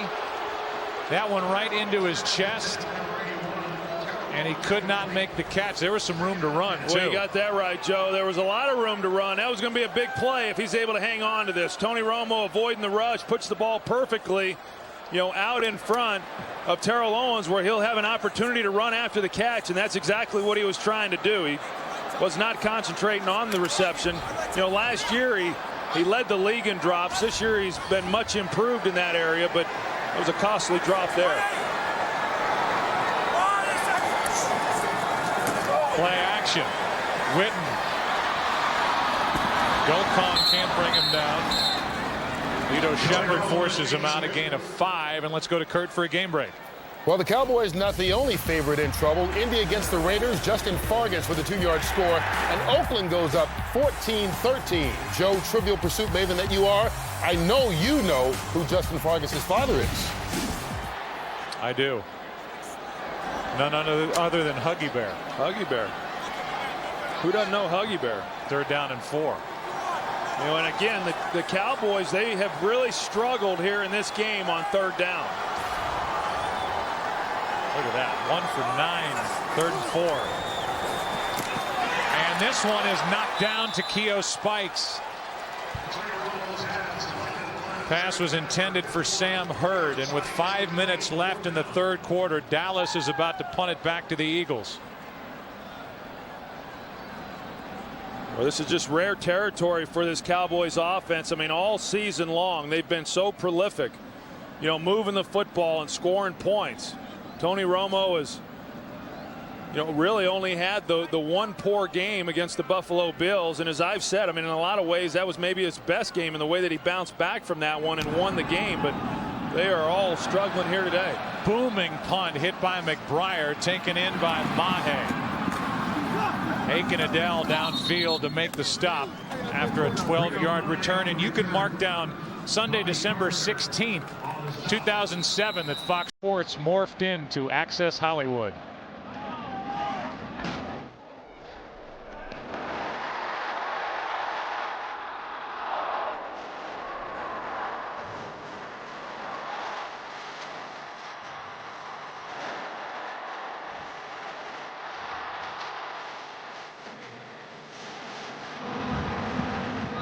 That is Jessica's music singing Boy.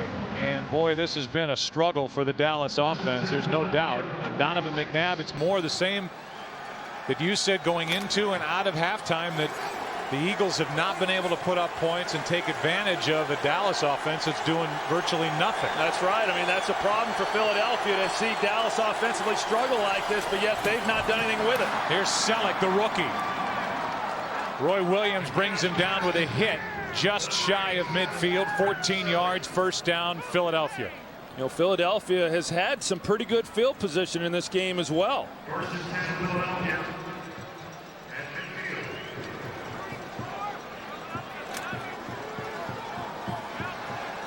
So you talk about wholesale changes. It's like a hockey team changing on the fly. 5 new guys in there for Dallas on first down, and the throw to Curtis. Kevin Curtis, Anthony Henry. Henry trying to rip it out. That's good for 6. Let's go down to Pam Oliver. Well, Joe, a long list of wounded Cowboys. Tony Romo uttered the words, "I'm fine," where their thumb was concerned, although he continues to try to shake it out. Center Andre Garrard, not so lucky. He's gone in for x-rays on his left knee into the locker room. Meanwhile, tight end Anthony Fasano has a mild concussion. His return is questionable. Tight end Jason Witten, meanwhile, he is playing with a mild neck sprain. Back to you. Wow, a long list for Dallas as they trail by 1 with under 4 to play in the third quarter. Second down and 4.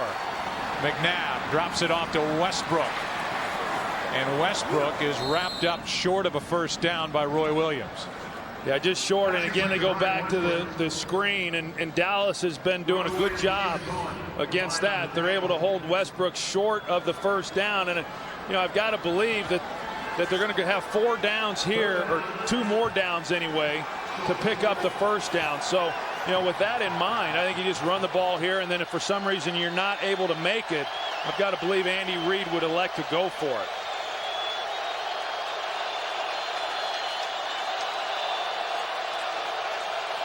Third and 1. McNabb pushes forward for a first down. And if you didn't see that graphic that was on the screen, 9 possessions, 7 times the Eagles have been inside Dallas territory. And they've come away with a total of 7 points, and now Chris Canty can't get up. Well, it's the last thing that any team wants to see, especially a team that is going to have a first-round bye and is going to go into the playoffs, and you want to go in fresh. And the loss of Andre Gerard, and we don't know what the extent of that injury is, but if he is not able to finish this season, I mean, that is a huge loss for them. And then on the defensive side of the ball, you lose a guy like Chris Canty. I don't think you necessarily replace that type of player either. And it was his teammate Brady James who came in and ended up going right into the left knee of Chris Canty, where he's already wearing a brace. And so Jerry Jones is wondering who's going to be left at the end of this game. Maybe you get Avery Johnson out there, the head coach for the Mavericks. There's the great Bob Lilly in the second row. But the concern for the Dallas Cowboys is right now Chris Canty, certainly the knee of Andre Gerard, the thumb for Tony Romo. Hopefully Canty is all right. Here's the playoff picture.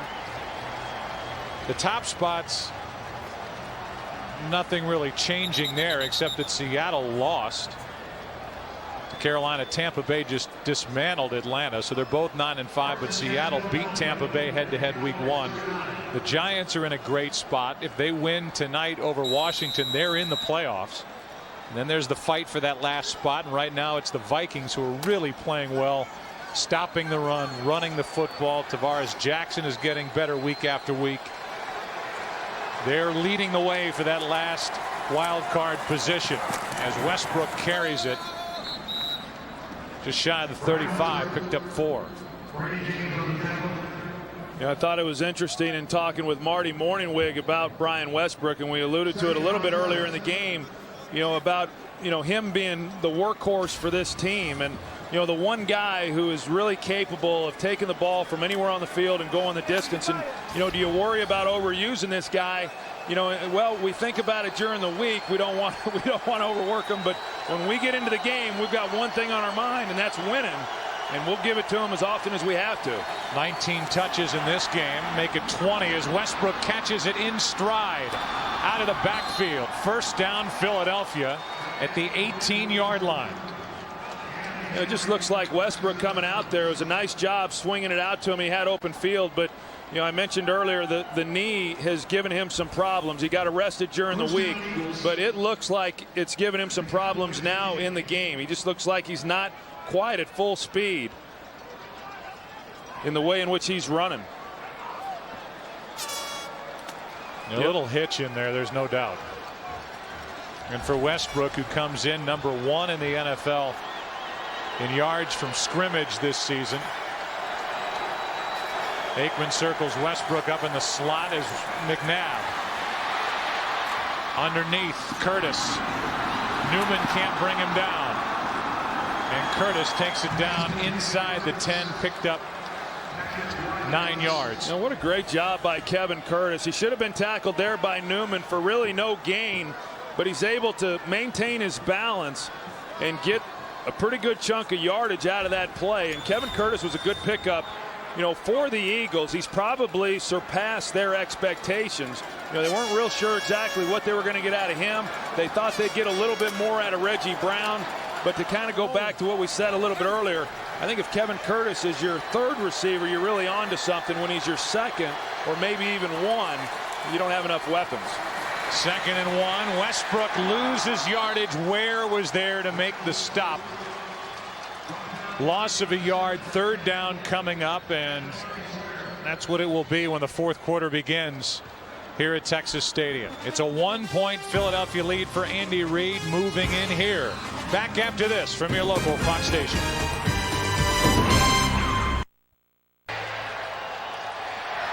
Big 3rd down and 3 here for the Eagles, leading by 1 as we start the 4th quarter.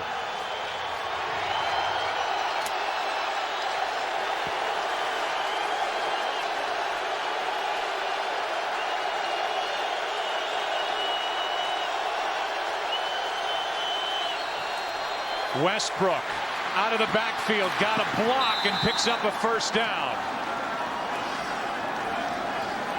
5-yard catch and run by Westbrook, and there was a good block out on the edge that made it work. Yeah, it sure was, and that block was by John Runyon. You're going to see him here. He's the right tackle, long-time tackle here for the Eagles. Tough guy, does whatever he has to do to make a play, and does a great job there, which allows Westbrook then to get out on the edge. You see him, he makes the block on Anthony Spencer, and without that block, I'm not so sure that Westbrook picks up the 1st down. You hear all the talk about the consecutive game streak for Favre, and rightly so. 174th consecutive start for John Runyon, 3rd longest streak in the NFL. Westbrook tripped up, and it was Bowen who got through and made the play, a gain of 2. Yeah, they had Stephen Bowen there at tackle. He's more of a pass rushing specialist. A lot of times he'll come in and play that outside defensive tackle position, but he does a good job when he gets inside and is then able to play the run sometimes as well. Obviously he's getting his opportunity now with Chris Canty going down. 2nd and goal.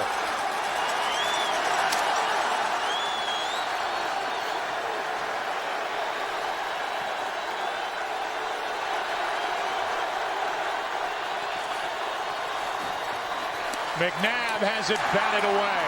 Tank Johnson got his hand up. 3rd and goal. Tank Johnson getting a push on the inside. Yeah, that's just a heads-up play on his part while he's getting double-teamed and creating a push, still knowing when Donovan McNabb's getting ready to turn the ball loose and see if he couldn't get a hand on the ball, which he was able to do. Throwing the ball down here inside the 5-yard line on 3rd down is very, very difficult. The windows and the spaces to throw the ball become much smaller.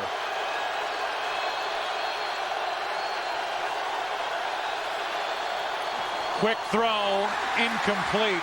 Pass intended for Curtis. And so it's 4th down, and again the Eagles take it into Dallas territory. But all they're going to come away with here is a field goal attempt by Akers. And I think with that throw, even if he's able to make the catch, I'm not sure that he has a chance to score. I mean, it was a low ball that gives him no opportunity to try to run with it after the catch. And looked like there was a poor design in that play when you got 2 receivers in the same spot as there was there. 22-yard try. And it's a 4-point game. So Philadelphia 7 trips into Dallas territory. They've come away with a total of 10 points. Too low for Kevin Curtis. A play called by Marty Mornhinweg, the offensive coordinator. It's a 4-point Eagle lead. Welcome back. Happy birthday, Richie. Our producer, Richie Zients, on Thursday, turning 50. How good is that? Happy birthday, Z. Happy birthday, Z. And Ben, happy birthday, Ben. A lot of birthdays on the crew this weekend. Absolutely. It's a big crew. It is a big crew. The guy in charge is Richie Zients. 13:27 left. Eagles leading now by 4. Nathan Jones out across the 25. They will mark him at the 27. So this has been a day really unlike any other so far this season for the Dallas Cowboys. They have not really moved the ball at all offensively. It's been so far a day where they've suffered injuries that they really haven't had to deal with so far this season. And now we'll see how they close. They've been good in this situation this year. Yeah, they have. I mean, as poorly as they've played, I mean, they're right in the game. These are the games that they've won, and quite frankly, these are the games that the Eagles have lost. Play action from Romo. Underneath, Terrell Owens has his first catch. Room to run. Out to the 45. They'll mark him at the 46. A 19-yard catch and run by Terrell Owens. Now you got that umpire sitting there in the middle, and sometimes as an offensive player you can use that to your advantage. You see Terrell Owens there, and then he comes right back off of it and get him out of the way. Now, how would you like to be Lito Shepherd on the other end of this with a guy running at full speed with Terrell Owens' size, and you're the only guy there to make the tackle? Well, that's a good job on his part. It looked like Terrell Owens might have run right by him.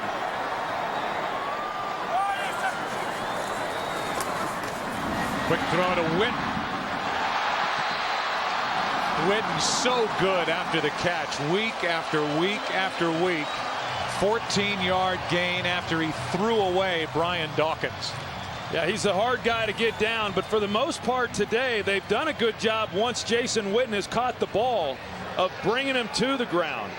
But you can just kind of feel it right now that, you know, this Cowboys offense, as much as they have struggled, that they're starting to feel a little something here after those last 2 plays.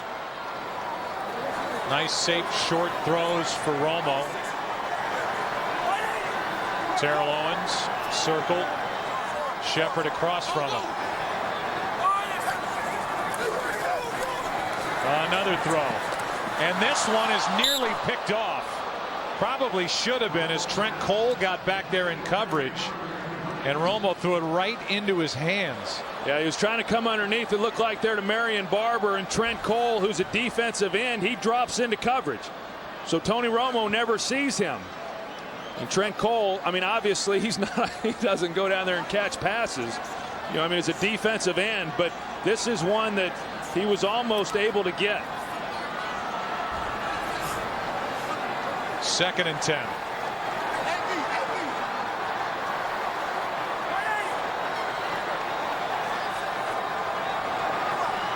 This Dallas offense very close to being in field goal range. For Nick Folk, that one incomplete.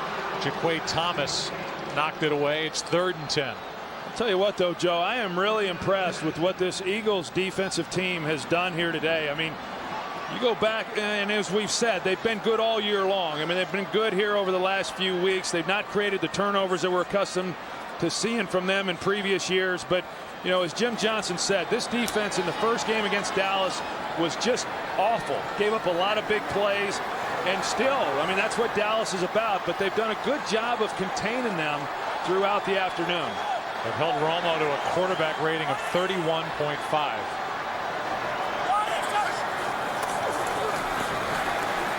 Romo throws incomplete for Witten. And it's 4th down. And with a football back near the 40, they are out of field goal range for Nick Folk. Well, I thought the Cowboys were starting to get a little momentum after those first 2 plays. I guess I was wrong. They didn't do much after that. And another good defensive stand there by the Philadelphia Eagles. Yeah, Romo started the drive 2 for 2, moved the ball down the field, got the ball in the hands of Terrell Owens, and then missed on his next 3. See how good McBriar is at downing it. Very good in this case. LP Ladouceur, the long snapper downfield, and another injury. The ball's marked at the 7. The defense on each side has played well here today as Pat Watkins rolled his left ankle covering that last punt. He needs a lot of help getting off the field. So there's another guy on the list with Gerard, Fasano, Canty. And that doesn't take into account the right thumb of that guy, Tony Romo. Well, it's the biggest fear of any coach, certainly any owner. I mean, you've got a good year going. You want to be fresh and healthy going into the playoffs. And, you know, it doesn't take but one or two of those types of injuries, and it completely changes the makeup of your ball club. First time this game that Philadelphia started inside their own 20.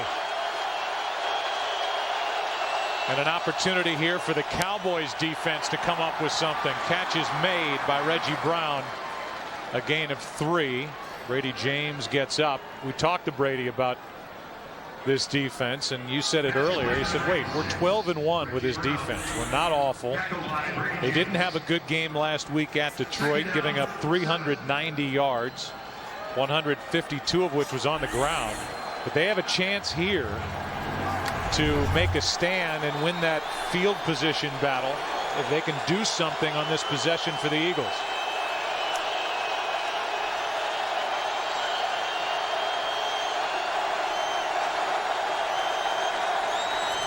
A blitz from the Cowboys. Ware was coming, and the throw is out of bounds. And DeMarcus Ware has been in the face of Donovan McNabb all day.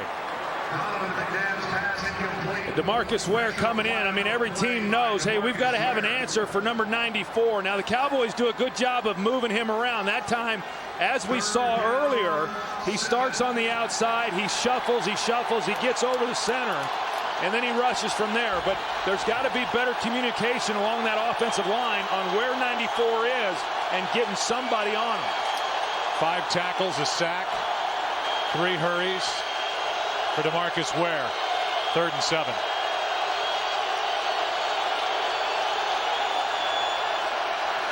McNabb.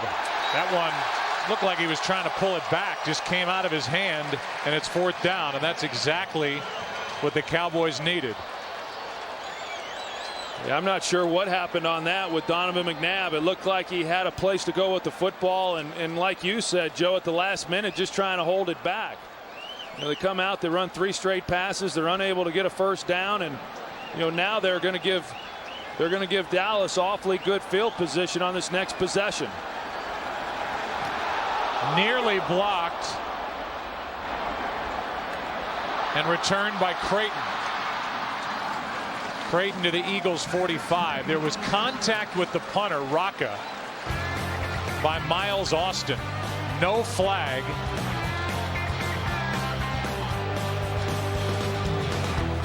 An 11-yard return by Creighton. Good field position for Dallas, down 4. You make the pick as to who's got the easier schedule the rest of the way. It's hard to figure the NFL. I would say the edge would go to Green Bay with the last 2 games compared to Dallas, at Carolina, at Washington. Packers at Chicago, at home against Detroit.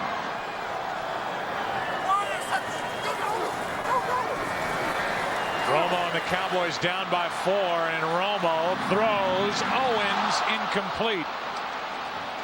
When Romo's had a chance to buy some time and find an open receiver, he and the receiver have not been able to click today. Yeah, they've just been off just a little bit, but Terrell Owens does a good job of just continuing to play. He realizes that Romo's in trouble. He's scrambling out, and just off his fingertips, just not quite able to get to the ball. But, you know, Romo, who throws the ball exceptionally well on the move, has just been off a little bit throughout the entire day. 2nd and 10 from the 45. Still over 10 minutes to play.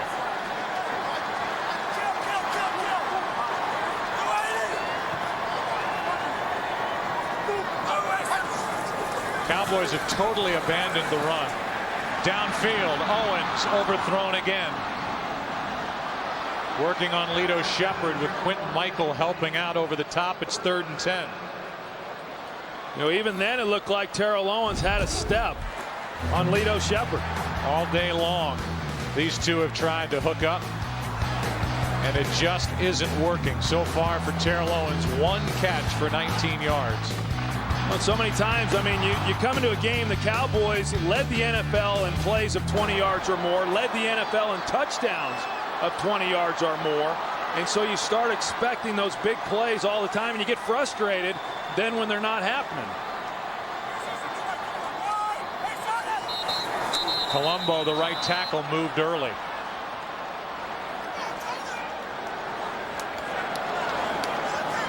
False start, offense number 75.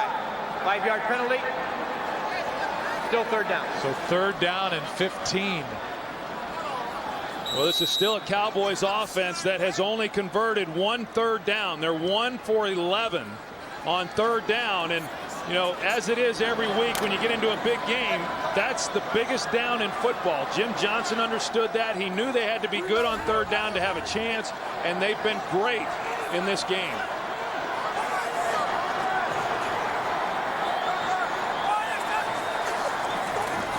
A blitz. Romo loses the football.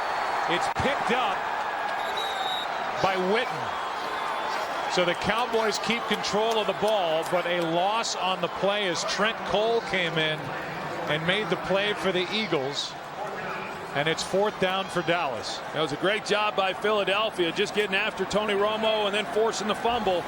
And I'm sure there's a part of them says, what do you got to do to recover a fumble? I mean, so many times we've seen Dallas this year that has had the ball knocked out of their hands, a ball snapped over Romo's head, and yet Dallas has been able, to their credit, get on the ball.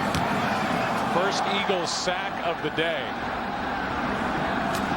This one taken in just inside the 10 and returned by Reno Mahe.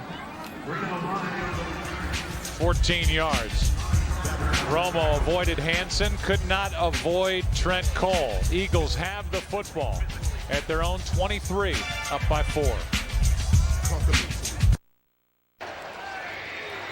Coming in, the Dallas Cowboys had gone 14 straight, scoring at least 24 points, which is tied for the 4th longest stretch in NFL history. They've gone 54 games since they played in one when they didn't score a touchdown. That's how good the Eagles defense has been here today as Westbrook breaks loose.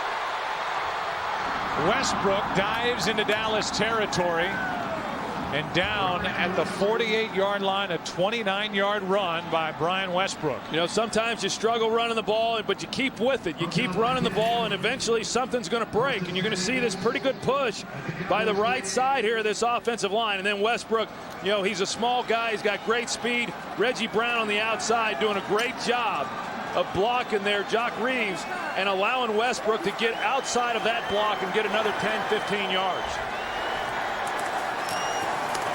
Eagles stay with it. Westbrook dancing around in the hole and taking it to the 44-yard line. Picked up 4. Brady James on the tackle for the Cowboys. You know, Jamal Jackson at center, he's got a nice push going right now, and these guys like that. You know, for a number of years, they weren't able to come off the ball and hit people the way that they have last year and again this year. This year they're running the ball about 40% of the time, a pretty good mix. And you get late into these types of ball games, as long as you stuck with the running game, you know, early in the game, you can start to wear down a defensive front. 2nd and 6. Westbrook at the bottom of your screen. McNabb chased by Bowen, throws it away.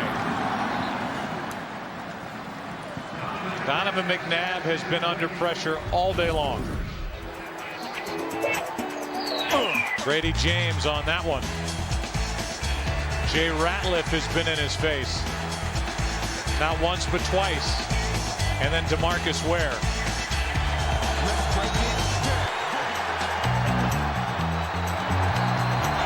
Another big 3rd down. It's 3rd and 6.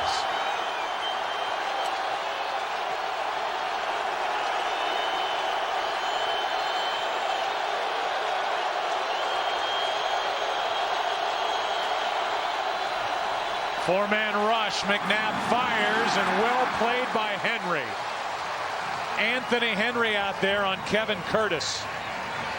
And Greg Ellis that time brought the pressure in the face of Donovan McNabb.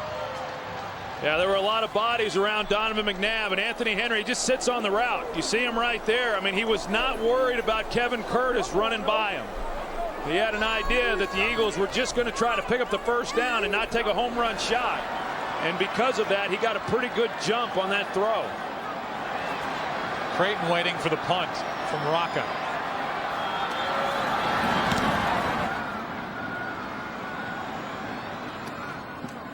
And a fair catch at the 11 by Creighton. What's coming up on the OT presented by Lowe's? Here you go. Coming up on the OT following football, it's another record-setting day for Brett Favre. Also, Tampa Bay does something it's never done in 31 years while in the process clinching the NFC South. And Spygate is over. Did Bill Belichick and Eric Mangini shake hands? The answer is next on the OT. But now, back to Joe, Troy, and Pam.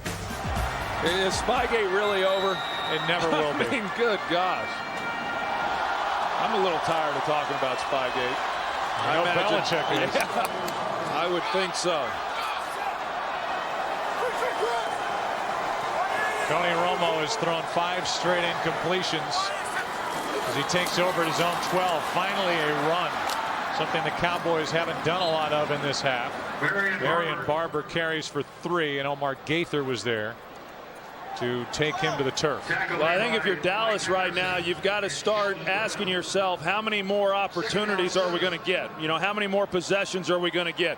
If they move the ball here, they're obviously going to take off a lot of time off the clock unless they get some big plays. Maybe they get another possession after this one, but they've got to look at this as though this is going to be their last possession of the game.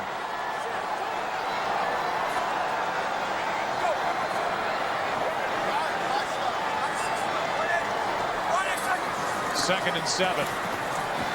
Romo underneath, over the middle, catch made by Terrell Owens. Got rid of Sheldon Brown and picked up 18. That's a couple times now we've seen Terrell Owens with the ball in his hands, and they just haven't been able to make the tackle. Sheldon Brown this time was in a position to make the play, and he just fails to do it. Now, Terrell Owens doing a good job of knowing where he is and staying in bounds and then getting as much as he can before getting knocked out by Lito Shepherd. Can't convince me that thumb's not bothering Romo. He's missing receivers, and when he's got guys wide open, they're having to stretch and reach for the football. Romo brought down. Patterson. A loss of 3, and the sack from Mike Patterson is 4th of the year.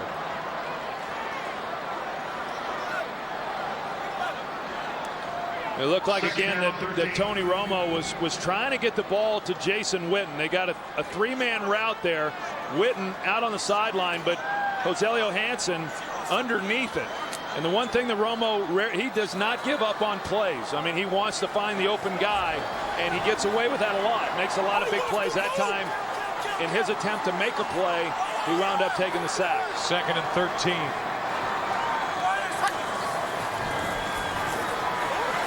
Romo has it knocked away, and again the Cowboys fall on it. It has been a season of that as Flozell Adams comes up with the fumble recovery, and it's 3rd down after that loss of 6. The ball is just inside the 25, and the Cowboys have to get it to the 43 for a 1st down. Yeah, now when it looked initially like Trent Cole knocked it out, it just slipped right out of his hand. I mean, Trent Cole never got to it, so you know, you have to ask the question, as you said, Joe. I mean, how much is that thumb bothering him? I mean, he's been a little off the mark throwing the football. And then in addition to that, the ball's just falling out of his hands. It does not appear that he's getting a good grip on the ball. 3rd down and 18.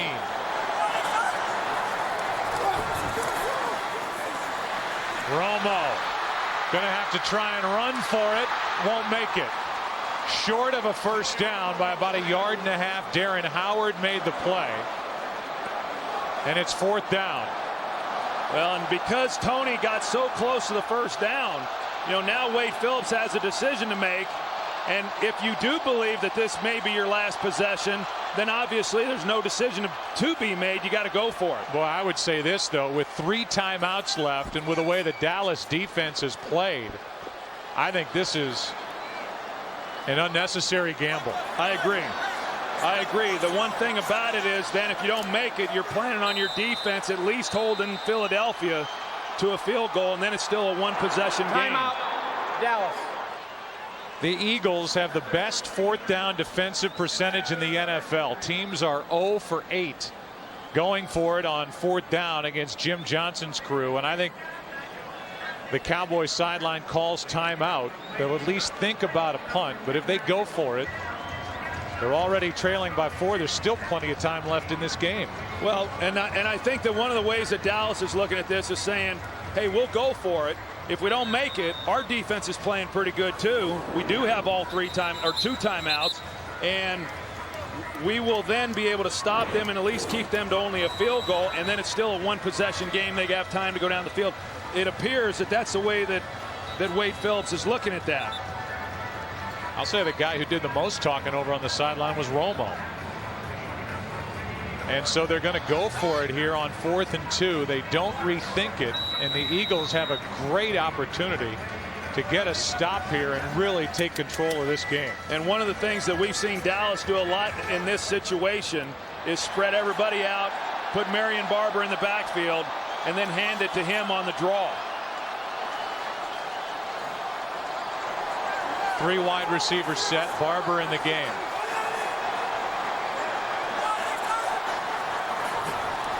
Romo throws. Witten, his favorite target. 1st down, Dallas.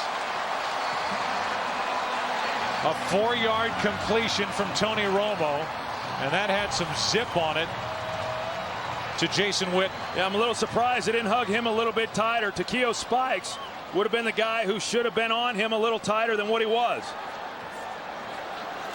Defensive coordinator Jim Johnson, they had a chance there. That's the first 4th down the Eagles defense has allowed the team to convert.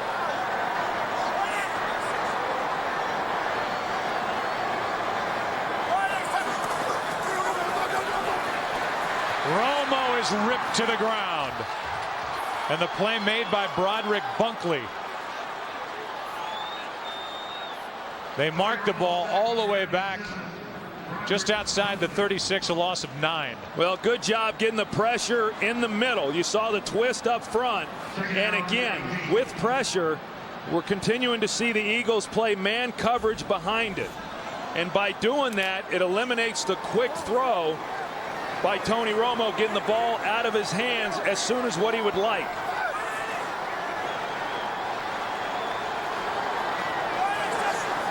Now we're under 3 to play. Romo throws, the receiver Owen slipped, and Brian Dawkins has his first pick of the year. With 2 minutes and 50 seconds left, Tony Romo throws his 3rd interception of the day. And I'm not sure exactly what happened. I understand that Terrell Owens fell down, but Dawkins and then Lito Shepherd were both over there. You've got 2-on-1.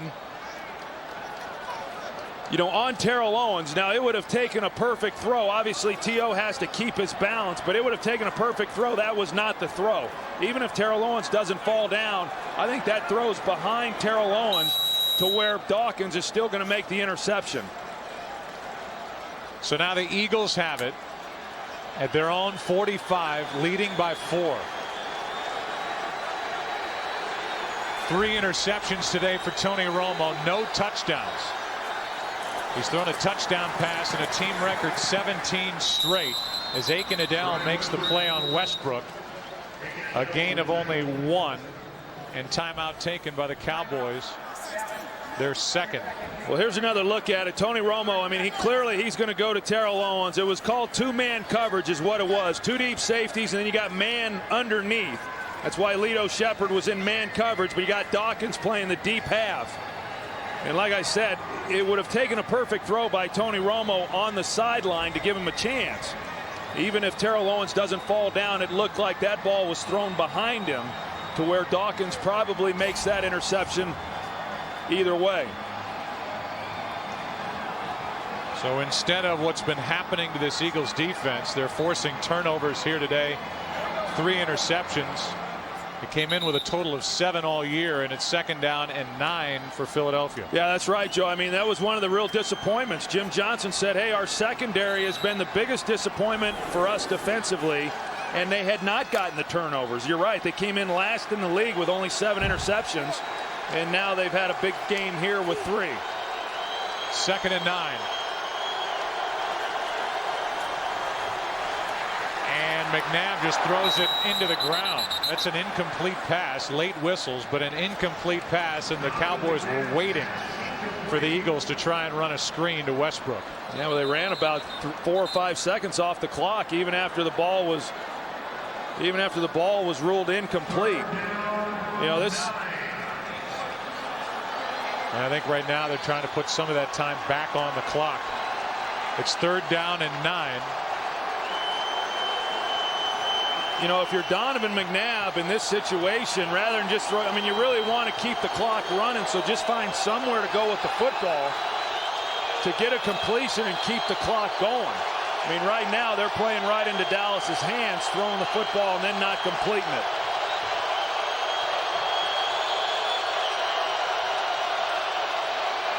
McNabb over the middle for the rookie Selleck, and the tight end with his biggest catch of the year. 29-yard completion to Brent Selleck, and the 5th-round pick from Cincinnati came up big. Boy, he sure did. I mean, he gets his opportunity because of the injuries to the 2 guys ahead of him. He goes right down the middle, and Donovan makes a great throw. I mean, he puts it out there and then lays it low to where Selleck can go get it and protect himself and make a good reception on the play. That could just about do it. It was a 29-yard completion on 3rd and 9. Then some time came off the clock before Dallas used their final timeout. What a good throw from Donovan McNabb to take it to the Dallas 25. Yeah, they're playing that 2 deep there, and they get Selleck down the middle, and that's where that defense is vulnerable. Just a good job of Donovan being able to read the coverage, knowing where he needed to go with the football. He had Selleck, as you said, Joe, just a young guy, and came into this game with just 8 receptions. And that was a big one for him there. So I'm sure Eagle fans have been wondering if yet another game was going to end in total frustration for a team that's 0-5 in games decided by 5 points or less, and they've lost their last 3 by a total of 10. to New England, Seattle, and the Giants. The Cowboys are out of timeouts, so the Eagles will keep it on the ground and run it with Westbrook, and that will watch Westbrook take a seat at the 1, and they'll just hang on to the football and let the clock run down to the 2-minute warning. So Westbrook is willing to forego the touchdown, which would have made it a 2-score game. But he takes a seat at the 1, 2 minutes left. Well, what'd you think of that play at home with Westbrook stopping at the 1? Andy Reid liked the play. I'm just wondering who thought of it. You know, if it was just Brian Westbrook who did it on his own. I mean, there wasn't enough time there to just be told, hey, if you break out in the clear, fall down at the 1. You know, I mean, I don't think that directive came from the sidelines. I just think that it's something that Brian Westbrook did on his own. Meanwhile, he had a chance to make it a 2-score game in a 17-6. Yeah, and I mean, and really, I mean, let's be honest. How many guys are going to fall down on the 1 when they have a chance to score a touchdown? You know, I mean, you just don't. He may be the only one. Yeah, I mean, he may be, and you know, there's a lot of ways to look at it. You make it a 2-possession game, or now you just take a knee and you win the game, and you never even have to give the ball back to Dallas. I mean, it's pretty good stuff, really. There's some fantasy owners out there that have Brian Westbrook who didn't like it. But all the Eagles want is a win. They're trying to get to 6-8, and it has been a season filled with heartache and heartbreak. It's 3rd down and goal. There should be. There will not be time left on the clock, as it's 3rd down right now, and the Eagles can take it down inside 40 seconds, and we are about to see the last play of the day. And so the Eagles are going to come away, Troy, with a huge upset win. And now you look at it from the Dallas perspective. They have the same record as the Green Bay Packers. They have the head-to-head tiebreaker, but Dallas is at Carolina, at Washington, while Green Bay is at Chicago and at home against Detroit. It is certainly within the grasp of the Packers to get home field advantage. Just put a whole lot of pressure here on the shoulders of this Cowboy team. Happy birthday this upcoming week to Ed Sfida, Philadelphia's own, our statistician here in the booth. Dave Schwalbe is our spotter, and with our producer Richie Zients and director Artie Kempner, Steve Horn, our editorial consultant, technical producer Joe Stevens, technical director is Colby Bourgeois, audio mixer is Fred Aldis. We will take a break and come back and wrap up our day here at Texas Stadium. Big win for the Eagles.